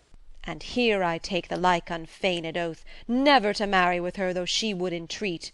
Fie on her! See how beastly she doth court him. Would all the world but he had quite forsworn. For me, that I may surely keep mine oath, I will be married to a wealthy widow, ere 3 days pass, which hath as long loved me as I have loved this proud, disdainful haggard. And so farewell, Signor Lucentio. Kindness in women, not their beauteous looks, shall win my love. And so I take my leave, in resolution as I swore before. Exit Hortensio. Lucentio and Bianca advance. Mistress Bianca, bless you with such grace as longeth to a lover's blessed case. Nay, I have ta'en you napping, gentle love, and have forsworn you with Hortensio. Tranio, you jest. But have you both forsworn me? Mistress, we have. Then we are rid of Licio. I' faith, he'll have a lusty widow now, that shall be wooed and wedded in a day. God give him joy. Ay, and he'll tame her. He says so, Tranio. Faith, he is gone unto the taming school. The taming school? What, is there such a place? Ay, mistress, and Petruchio is the master, that teacheth tricks 11 and 20 long, to tame a shrew and charm her chattering tongue. Enter Biondello, running. O master, master, I have watched so long that I am dog-weary. But at last I spied an ancient angel coming down the hill will serve the turn. What is he, Biondello? Master, a mercantante, or a pedant, I know not what, but formal in apparel, in gait and countenance, surely like her father. And what of him, Tranio?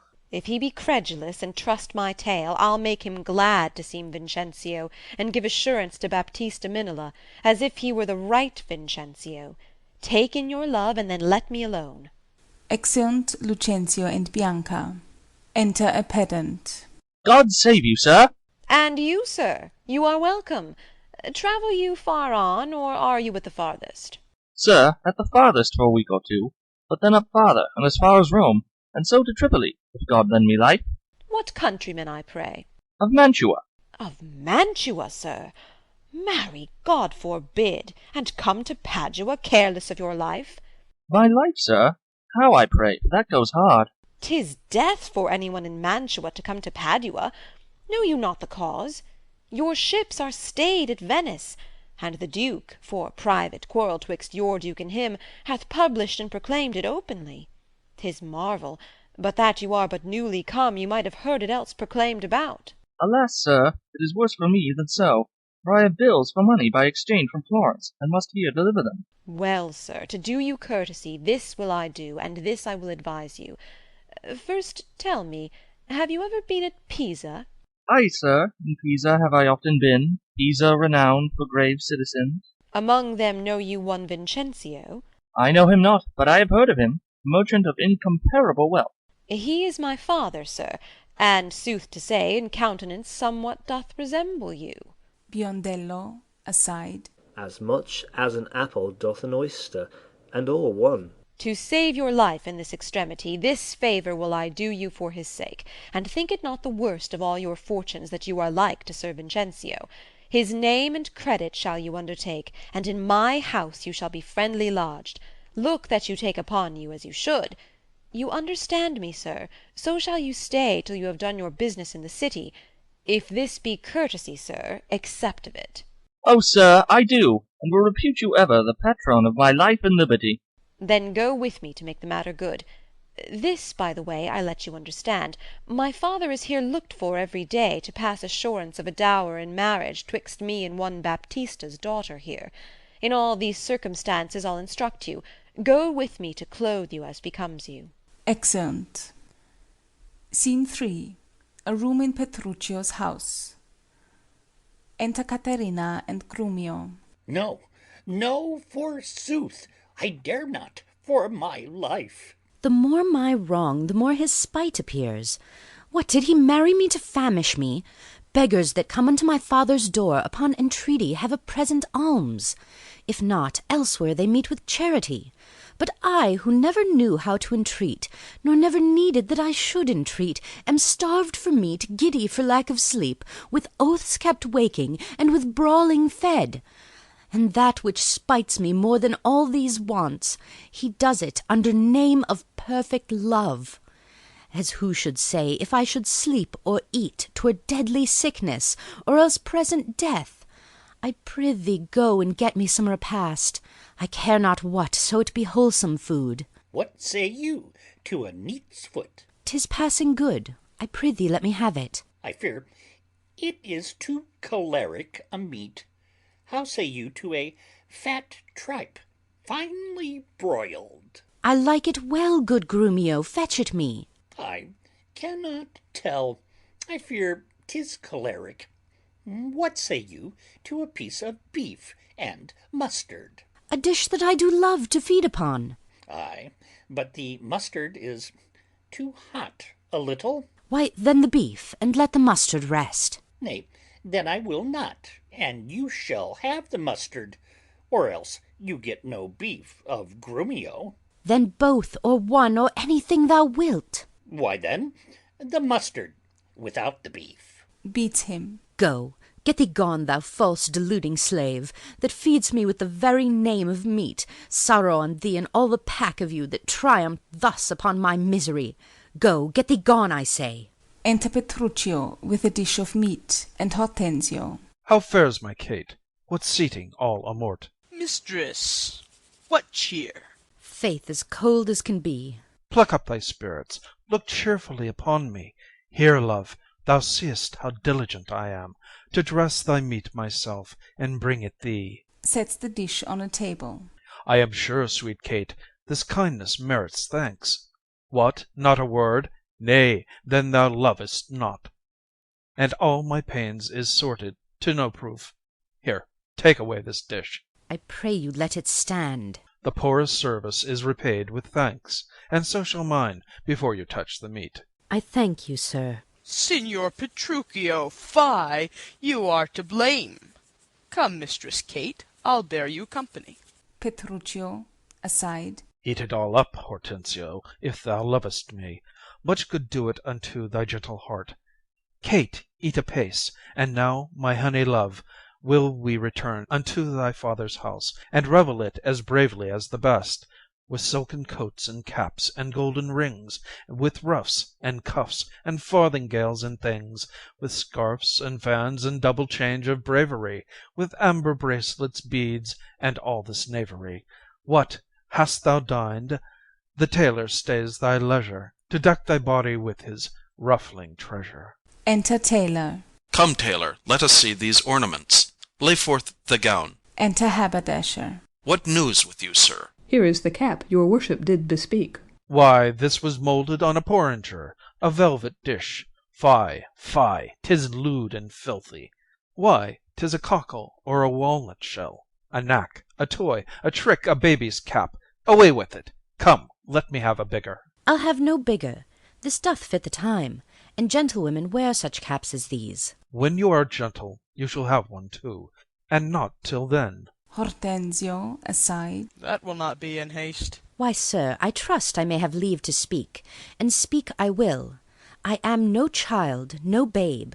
Your betters have endured me say my mind, and if you cannot, best you stop your ears. My tongue will tell the anger of my heart, or else my heart, concealing it, will break. And rather than it shall, I will be free even to the utmost, as I please in words. Why, thou sayest true. It is a paltry cap, a custard coffin, a bauble, a silken pie. I love thee well in that thou likest not. Love me or love me not, I like the cap, and it I will have, or I will have none. Exit Haberdasher. Thy gown? Why, ay. Come, tailor, let us see it. Oh, mercy, God, what masking stuff is here? What's this, a sleeve? 'Tis like a demi-cannon. What, up and down, carved like an apple-tart? Here snip and nip and cut and slish and slash, like to a censer in a barber's shop.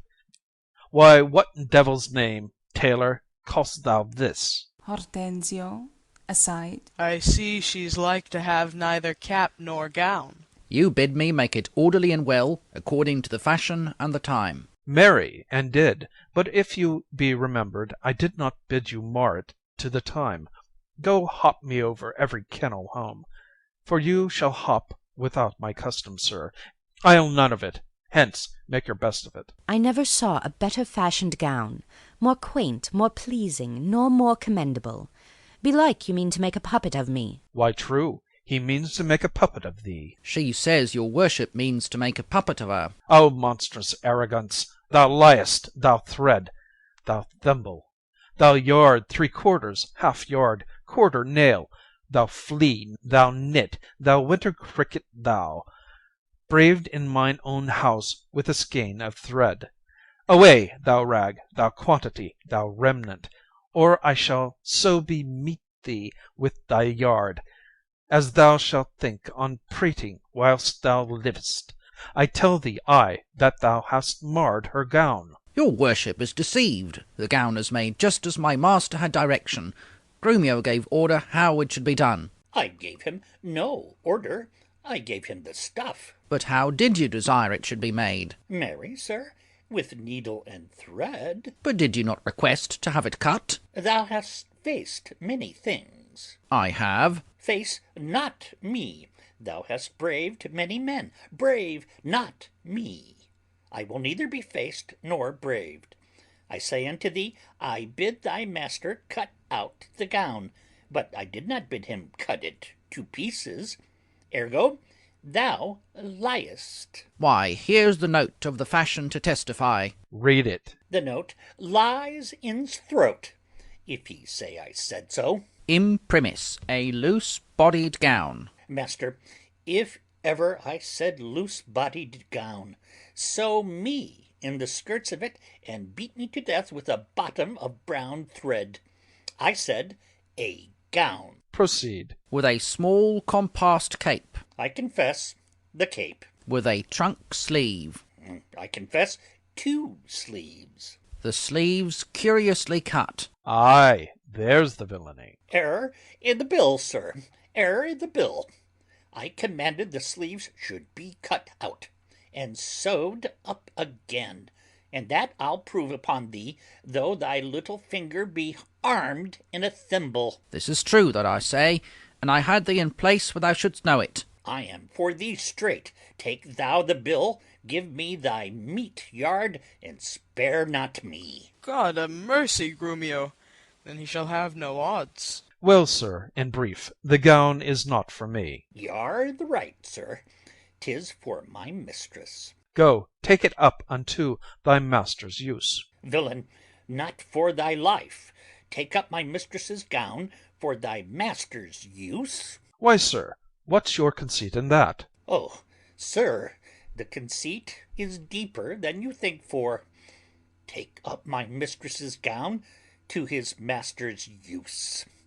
Oh, fie, fie, fie. Petruchio, aside. Hortensio, say thou wilt see the tailor paid.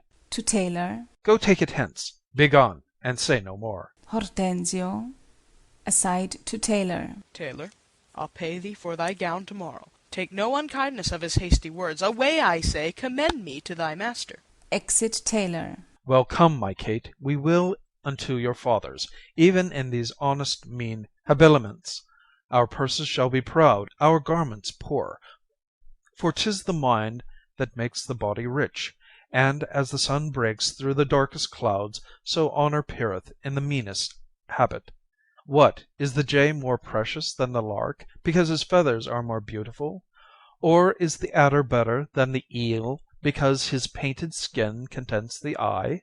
Oh no, good Kate, neither art thou the worse for this poor furniture and mean array, if thou accountest it shame, lay it on me. And therefore, frolic, we will hence forthwith to feast and sport us at thy father's house. Go call my men, and let us straight to him, and bring our horses unto Long Lane End. There we will mount, and thither walk on foot. Let's see, I think 'tis now some 7 o'clock, and well we may come there by dinner time. I dare assure you, sir, 'tis almost 2, and 'twill be supper time ere you come there. It shall be 7 ere I go to horse. Look what I speak, or do, or think to do. You are still crossing it. Sirs, let alone. I will not go to-day, and ere I do, it shall be what o'clock I say it is. Why, so this gallant will command the sun. Exeunt. Scene 4. Padua, before Baptista's house. Enter Tranio and the pedant dressed like Vincentio. Sir, this is the house. Please it you that I call? Ay, what else? And, but I be deceived, Signor Baptista may remember me, near 20 years ago in Genoa, where we were lodgers at the Pegasus. 'Tis well, and hold your own in any case with such austerity as longeth to a father. I warrant you. But, sir, here comes your boy. 'Twere good he was schooled. Enter Biondello. Fear you not him. Sirrah Biondello, now do your duty thoroughly, I advise you. Imagine 'twere the right Vincentio. Tut, fear not me. But hast thou done thy errand to Baptista? I told him that your father was at Venice, and that you looked for him this day in Padua. Thou art a tall fellow. Hold thee that to drink. Here comes Baptista. Set your countenance, sir. Enter Baptista and Lucentio. Signor Baptista, you are happily met. To the pedant. Sir, this is the gentleman I told you of. I pray you stand good father to me now. Give me Bianca for my patrimony. Soft, son! Sir, by your leave, having come to Padua to gather in some debts, my son Lucentio made me acquainted with a weighty cause of love between your daughter and himself. And, for the good report I hear of you, and for the love he beareth to your daughter and she to him, to stay him not too long, I am content in a good father's care to have him matched. And, if you please to like no worse than I, upon some agreement me shall you find ready and willing, with one consent to have her so bestowed. For curious I cannot be with you, Signor Baptista, of whom I hear so well. Sir, pardon me in what I have to say. Your plainness and your shortness please me well. Right true it is your son Lucentio here doth love my daughter, and she loveth him, or both dissemble deeply their affections. And therefore if you say no more than this, that like a father you will deal with him, and pass my daughter a sufficient dower, the match is made, and all is done. Your son shall have my daughter with consent. I thank you, sir. Where then do you know best we be affied, and such assurance ta'en as shall with either part's agreement stand? Not in my house, Lucentio, for you know pictures have ears, and I have many servants. Besides, our Gremio is hearkening still, and haply we might be interrupted. Then at my lodging, an it like you. There doth my father lie, and there this night will pass the business privately and well. Send for your daughter by your servant here. My boy shall fetch the scrivener presently. The worst is this, that at so slender warning you are like to have a thin and slender pittance. It likes me well. Come you, hie you home, and bid Bianca make her ready straight, and, if you will, tell what hath happened. Lucentio's father is arrived in Padua, and how she's like to be Lucentio's wife. I pray the gods she may, with all my heart. Dally not with the gods, but get thee gone. Signor Baptista, shall I lead the way? Welcome, one mess is like to be your cheer. Come, sir, we will better it in Pisa. I follow you. Exeunt Tranio, Pedant, and Baptista. Cambio. What sayest thou, Biondello? You saw my master wink and laugh upon you. Biondello, what of that? Faith, nothing, but has left me here behind to expound the meaning or moral of his signs and tokens. I pray thee, moralize them. Then thus, Baptista is safe, talking with the deceiving father of a deceitful son. And what of him? His daughter is to be brought by you to the supper. And then? The old priest at St. Luke's church is at your command at all hours. And what of this? I cannot tell, except they are busied about a counterfeit assurance. Take your assurance of her cum privilegio ad imprimendum solum to the church. Take the priest, clerk, and some sufficient honest witnesses. If this be not that you look for, I have more to say, but bid Bianca farewell for ever and a day. Hear'st thou, Biondello? I cannot tarry. I knew a wench married in an afternoon, as she went to the garden for parsley to stuff a rabbit, and so may you, sir, and so adieu, sir. My master hath appointed me to go to St. Luke's to bid the priest be ready to come against you come with your appendix. Exit. I may and will, if she be so contented. She will be pleased. Then wherefore should I doubt? Hap what hap may, I'll roundly go about her. It shall be hard if Cambio go without her. Exit. Scene 5. A public road. Enter Petruchio, Caterina, Hortensio, and servants. Come on, in God's name, once more towards our fathers. Good Lord, how bright and goodly shines the moon! The moon? The sun. It is not moonlight now. I say it is the moon that shines so bright. I know it is the sun that shines so bright. Now by my mother's son, and that's myself, it shall be moon, or star, or what I list. Or ere I journey to your father's house, go on and fetch our horses back again, evermore crossed and crossed, nothing but crossed. Say as he says, or we shall never go. Forward, I pray, since we have come so far. And be it moon or sun or what you please, and if you please to call it a rush-candle, henceforth I vow it shall be so for me. I say it is the moon.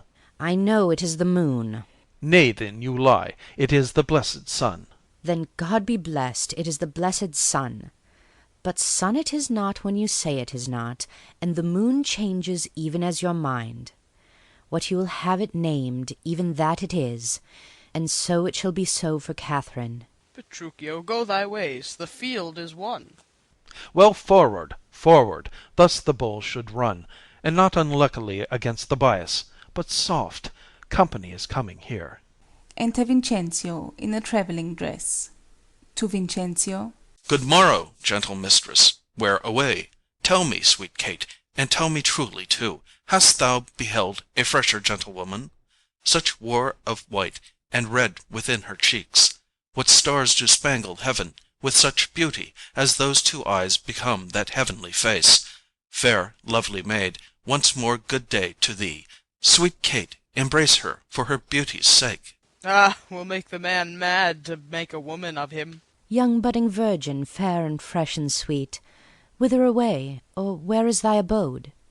Happy the parents of so fair a child, happier the man whom favourable stars allot thee for his lovely bedfellow. Why, how now, Kate? I hope thou art not mad. This is a man, old, wrinkled, faded, withered, and not a maiden, as thou sayest he is. Pardon, old father, my mistaking eyes, that have been so bedazzled with the sun that everything I look on seemeth green. Now I perceive thou art a reverend father. Pardon, I pray thee, for my mad mistaking. Do, good old grandsire, and withal make known which way thou travellest, if along with us. We shall be joyful of thy company. Fair sir, and you, my merry mistress, that with your strange encounter much amazed me. My name is called Vincentio, my dwelling Pisa, and bound I am to Padua, there to visit a son of mine, which long I have not seen. What is his name? Lucentio, gentle sir. Happily met. The happier for thy son, and now by law, as well as reverend age, I may entitle thee my loving father, the sister to my wife, this gentlewoman, thy son by this hath married.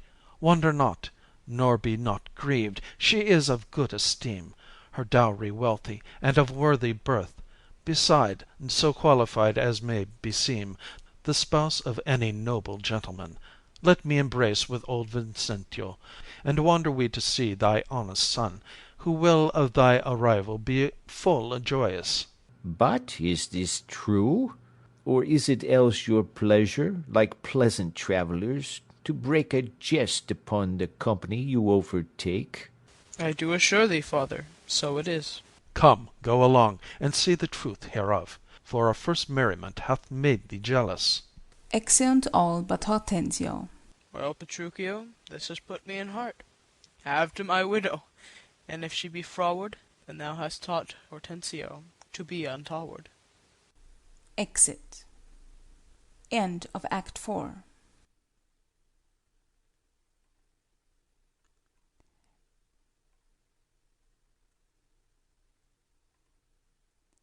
Act 5. Scene 1. Padua, before Lucentio's house. Enter on one side Biondello, Lucentio, and Bianca. Gremio walking on other side. Softly and swiftly, sir, for the priest is ready. I fly, Biondello. But they may chance to need thee at home. Therefore leave us. Nay, faith. I'll see the church o' your back, and then come back to my master's as soon as I can. Exeunt Lucentio, Bianca, and Biondello. I marvel Cambio comes not all this while. Enter Petruchio, Caterina, Vincentio, and attendants. Sir, here's the door. This is Lucentio's house. My father's bears more toward the market-place. Thither must I, and here I leave you, sir. You shall not choose but drink before you go. I think I shall command your welcome here, and by all likelihood some cheer is toward. Knocks. They are busy within. You were best knock louder. Enter pedant above, at a window. What's he that knocks as he would beat down the gate? Is Signor Lucentio within, sir? He's within, sir, but not to be spoken withal. What if a man bring him £100 or two to make merry withal? Keep your £100 to yourself. He shall need none so long as I live. Nay, I told you your son was well beloved in Padua. Do you hear, sir? To leave frivolous circumstances, I pray you tell Signor Lucentio that his father is come from Pisa, and is here at the door to speak with him. Thou liest! His father is come from Padua, and here, looking out at the window. Art thou his father? Ay, sir, so his mother says, if I may believe her. Why, how now, gentlemen? Why, this is flat knavery to take upon you another man's name. Lay hands on the villain. I believe he means to cozen somebody in this city under my countenance. Re-enter Biondello. I have seen them in the church together. God send them good shipping. But who is here? Mine old master, Vincentio. Now we are undone, and brought to nothing. Vincentio, seeing Biondello. Come hither, crack-hemp. I hope I may choose, sir. Come hither, you rogue.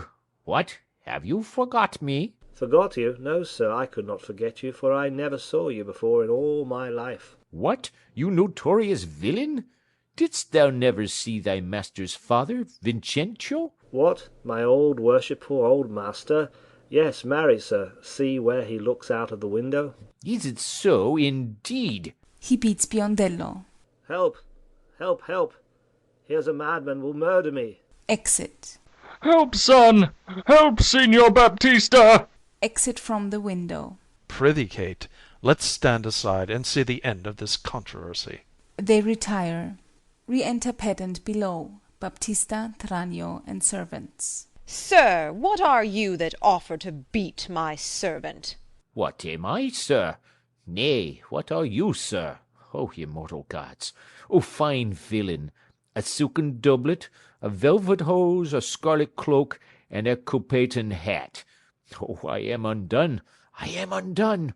While I play the good husband at home, my son and my servant spend all at the university. How now? What's the matter? What? Is the man lunatic? Sir, you seem a sober, ancient gentleman by your habit, but your words show you a madman. Why, sir, what cerns it you if I wear pearl and gold? I thank my good father I am able to maintain it. Thy father? O villain, he is a sailmaker in Bergamo. You mistake, sir, you mistake, sir. Pray, what do you think is his name? His name? As if I knew not his name. I have brought him up ever since he was 3 years old, and his name is Tranio. Away, away, mad ass! His name is Lucentio, and he is mine only son, and heir to the lands of me, Signor Vincentio. Lucentio! Oh, he hath murdered his master. Lay hold on him, I charge you, in the Duke's name. Oh, my son, my son! Tell me, thou villain, where is my son, Lucentio? Call forth an officer. Enter one with an officer. Carry this mad knave to the jail. Father Baptista, I charge you see that he be forthcoming. Carry me to the jail. Stay, officer, he shall not go to prison. Talk not, Signor Gremio, I say he shall go to prison. Take heed, Signor Baptista, lest you be coney-catched in this business. I dare swear this is the right Vicencio. Swear if thou darest. Nay, I dare not swear it. Then thou wert best say that I am not Lucentio. Yes, I know thee to be Signor Lucentio. Away with the dotard, to the jail with him. Thus strangers may be hailed and abused, O monstrous villain! Re-enter Biondello with Lucentio and Bianca. Oh, we are spoiled, and yonder he is. Deny him, forswear him, or else we are all undone. Lucentio, kneeling. Pardon, sweet father. Lives my sweetest son? Biondello, Tranio, and pedant run out. Bianca, kneeling. Pardon, dear father. How hast thou offended? Where is Lucentio? Here's Lucentio, right son to the right Vincentio, that have by marriage made thy daughter mine, while counterfeit supposes bleared thine eyne. Here's packing with a witness to deceive us all. Where is that damned villain Tranio? that faced and braved me in this matter so. Why, tell me, is not this my cambio? Cambio is changed into licentio. Love wrought these miracles. Bianca's love made me exchange my state with Tranio, while he did bear my countenance in the town. And happily I have arrived at the last unto the wished haven of my bliss. What Tranio did, myself enforced him to. Then pardon him, sweet father, for my sake. I has slit the villain's nose that would have sent me to the jail. Baptista to Lucentio. But do you hear, sir? Have you married my daughter without asking my good will? Fear not, Baptista, we will content you. Go to. But I will in, to be revenged for this villainy. Exit. And I to sound the depth of this knavery. Exit. Look not pale, Bianca. Thy father will not frown. Exeunt Lucentio and Bianca. My cake is dough, but I'll in among the rest, out of hope of all but my share of the feast. Exit. Petruchio and Caterina advance. Husband, let us follow to see the end of this ado. First, kiss me, Kate, and we will. What, in the midst of the street? What? Art thou ashamed of me? No, sir, God forbid, but ashamed to kiss. Why, then let's home again. Come, sirrah, let's away. Nay, I will give thee a kiss. Now pray thee, love, stay. Is not this well? Come, my sweet Kate, better once than never, for never too late. Exeunt. Scene 2. A room in Lucentio's house. Enter Baptista, Vincenzio, Gremio, the pedant, Lucentio, Bianca, Petruchio, Caterina, Hortensio, and widow. Tranio, Biondello, and Grumio, and others attending. At last, though long, our jarring notes agree. And time it is when raging war is done to smile at scapes and perils overblown. My fair Bianca, bid my father welcome, while I with self-same kindness welcome thine. Brother Petruchio, sister Katharina, and thou, Hortensio, with thy loving widow, feast with the best, and welcome to my house. My banquet is to close our stomachs up, after our great good cheer. Pray you sit down, for now we sit to chat as well as eat. They sit at table. Nothing but sit, and eat, and eat. Padua affords this kindness, son Petruchio. Padua affords nothing but what is kind. For both our sakes I would that word were true. Now for my life. Hortensio fears his widow. Then never trust me if I be afeard. You are very sensible, and yet you miss my sense.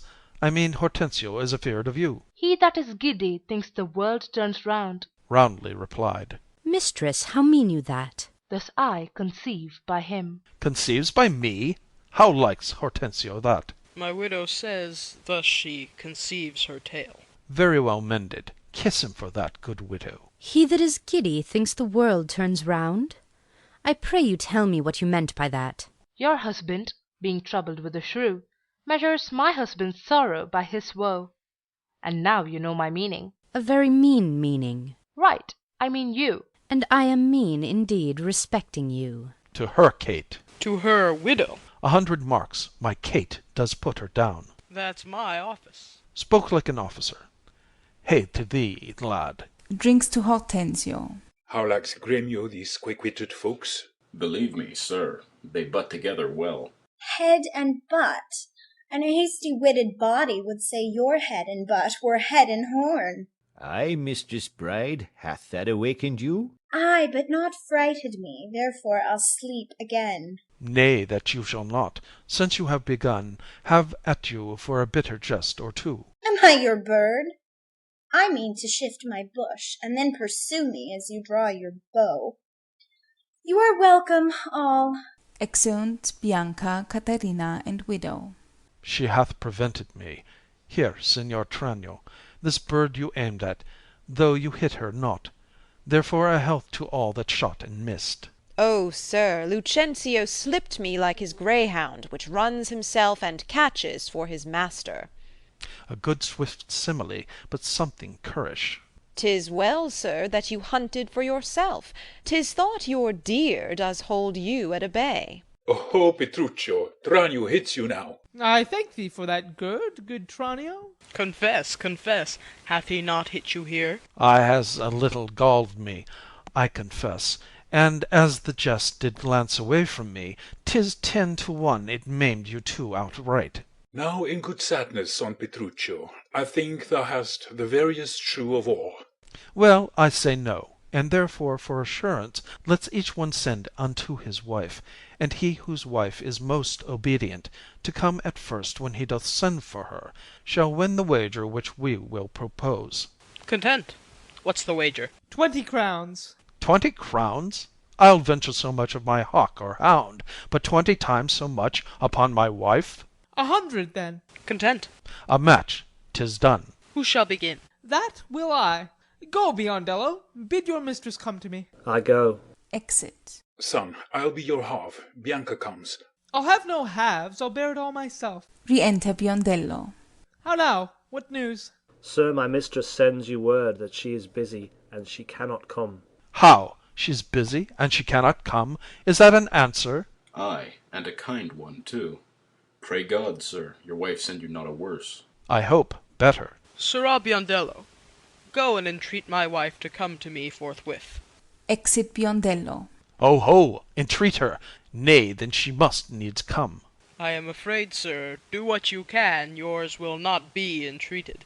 Re-enter Biondello. Now, where's my wife? She says you have some goodly jest in hand. She will not come, she bids you come to her. Worse and worse, she will not come. O vile, intolerable, not to be endured! Sirrah Grumio, go to your mistress. Say, I command her come to me. Exit Grumio. I know her answer. What? She will not. The fouler fortune mine, and there an end. Re-enter Caterina. Now, by my holy dame, here comes Katharina. What is your will, sir, that you send for me? Where is your sister and Hortensio's wife? They sit conferring by the parlour fire. Go fetch them hither. If they deny to come, swing me them soundly forth unto their husbands. Away, I say, and bring them hither straight. Exit Caterina. Here is a wonder, if you talk of a wonder. So it is. I wonder what it bodes.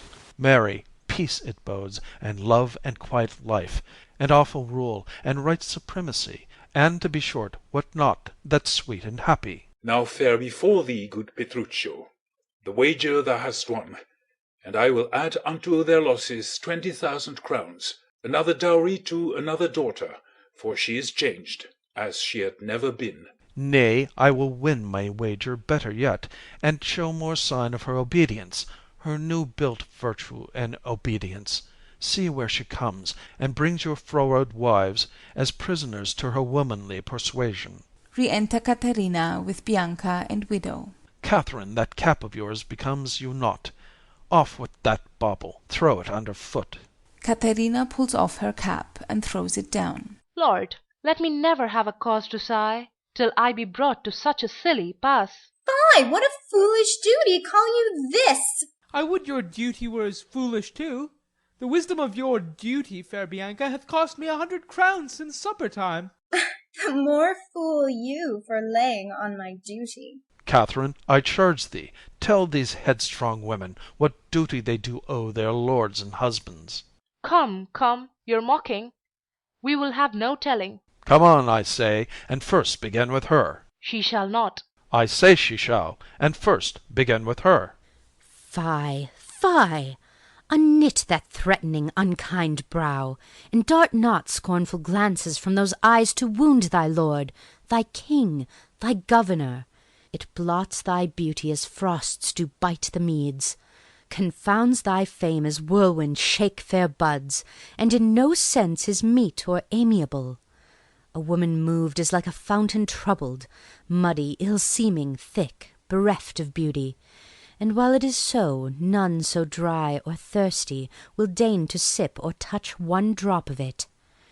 Thy husband is thy lord, thy life, thy keeper, thy head, thy sovereign, one that cares for thee, and for thy maintenance commits his body to painful labour both by sea and land, to watch the night in storms, the day in cold, whilst thou liest warm at home, secure and safe, and craves no other tribute at thy hands but love, fair looks, and true obedience.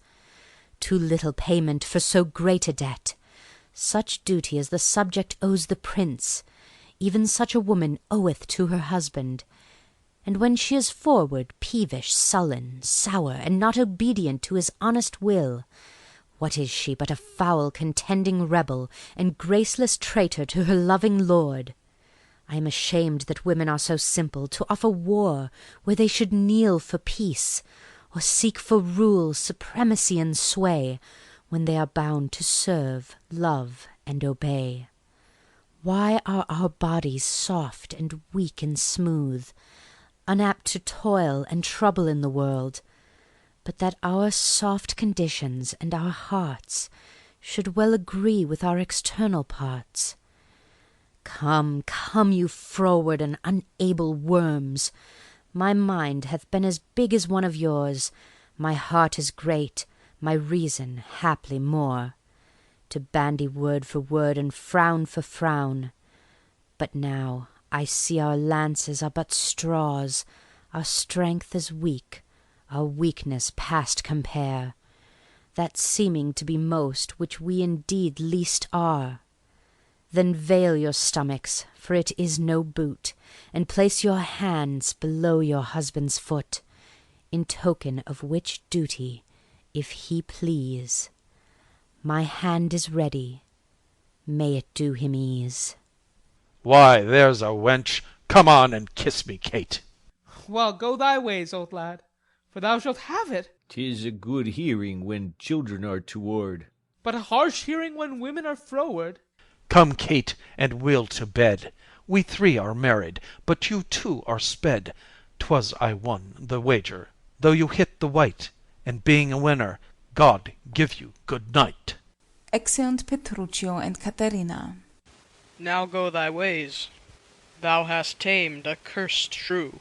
'Tis a wonder, by your leave, she will be tamed so. Exeunt. End of Act 5. End of The Taming of the Shrew by William Shakespeare.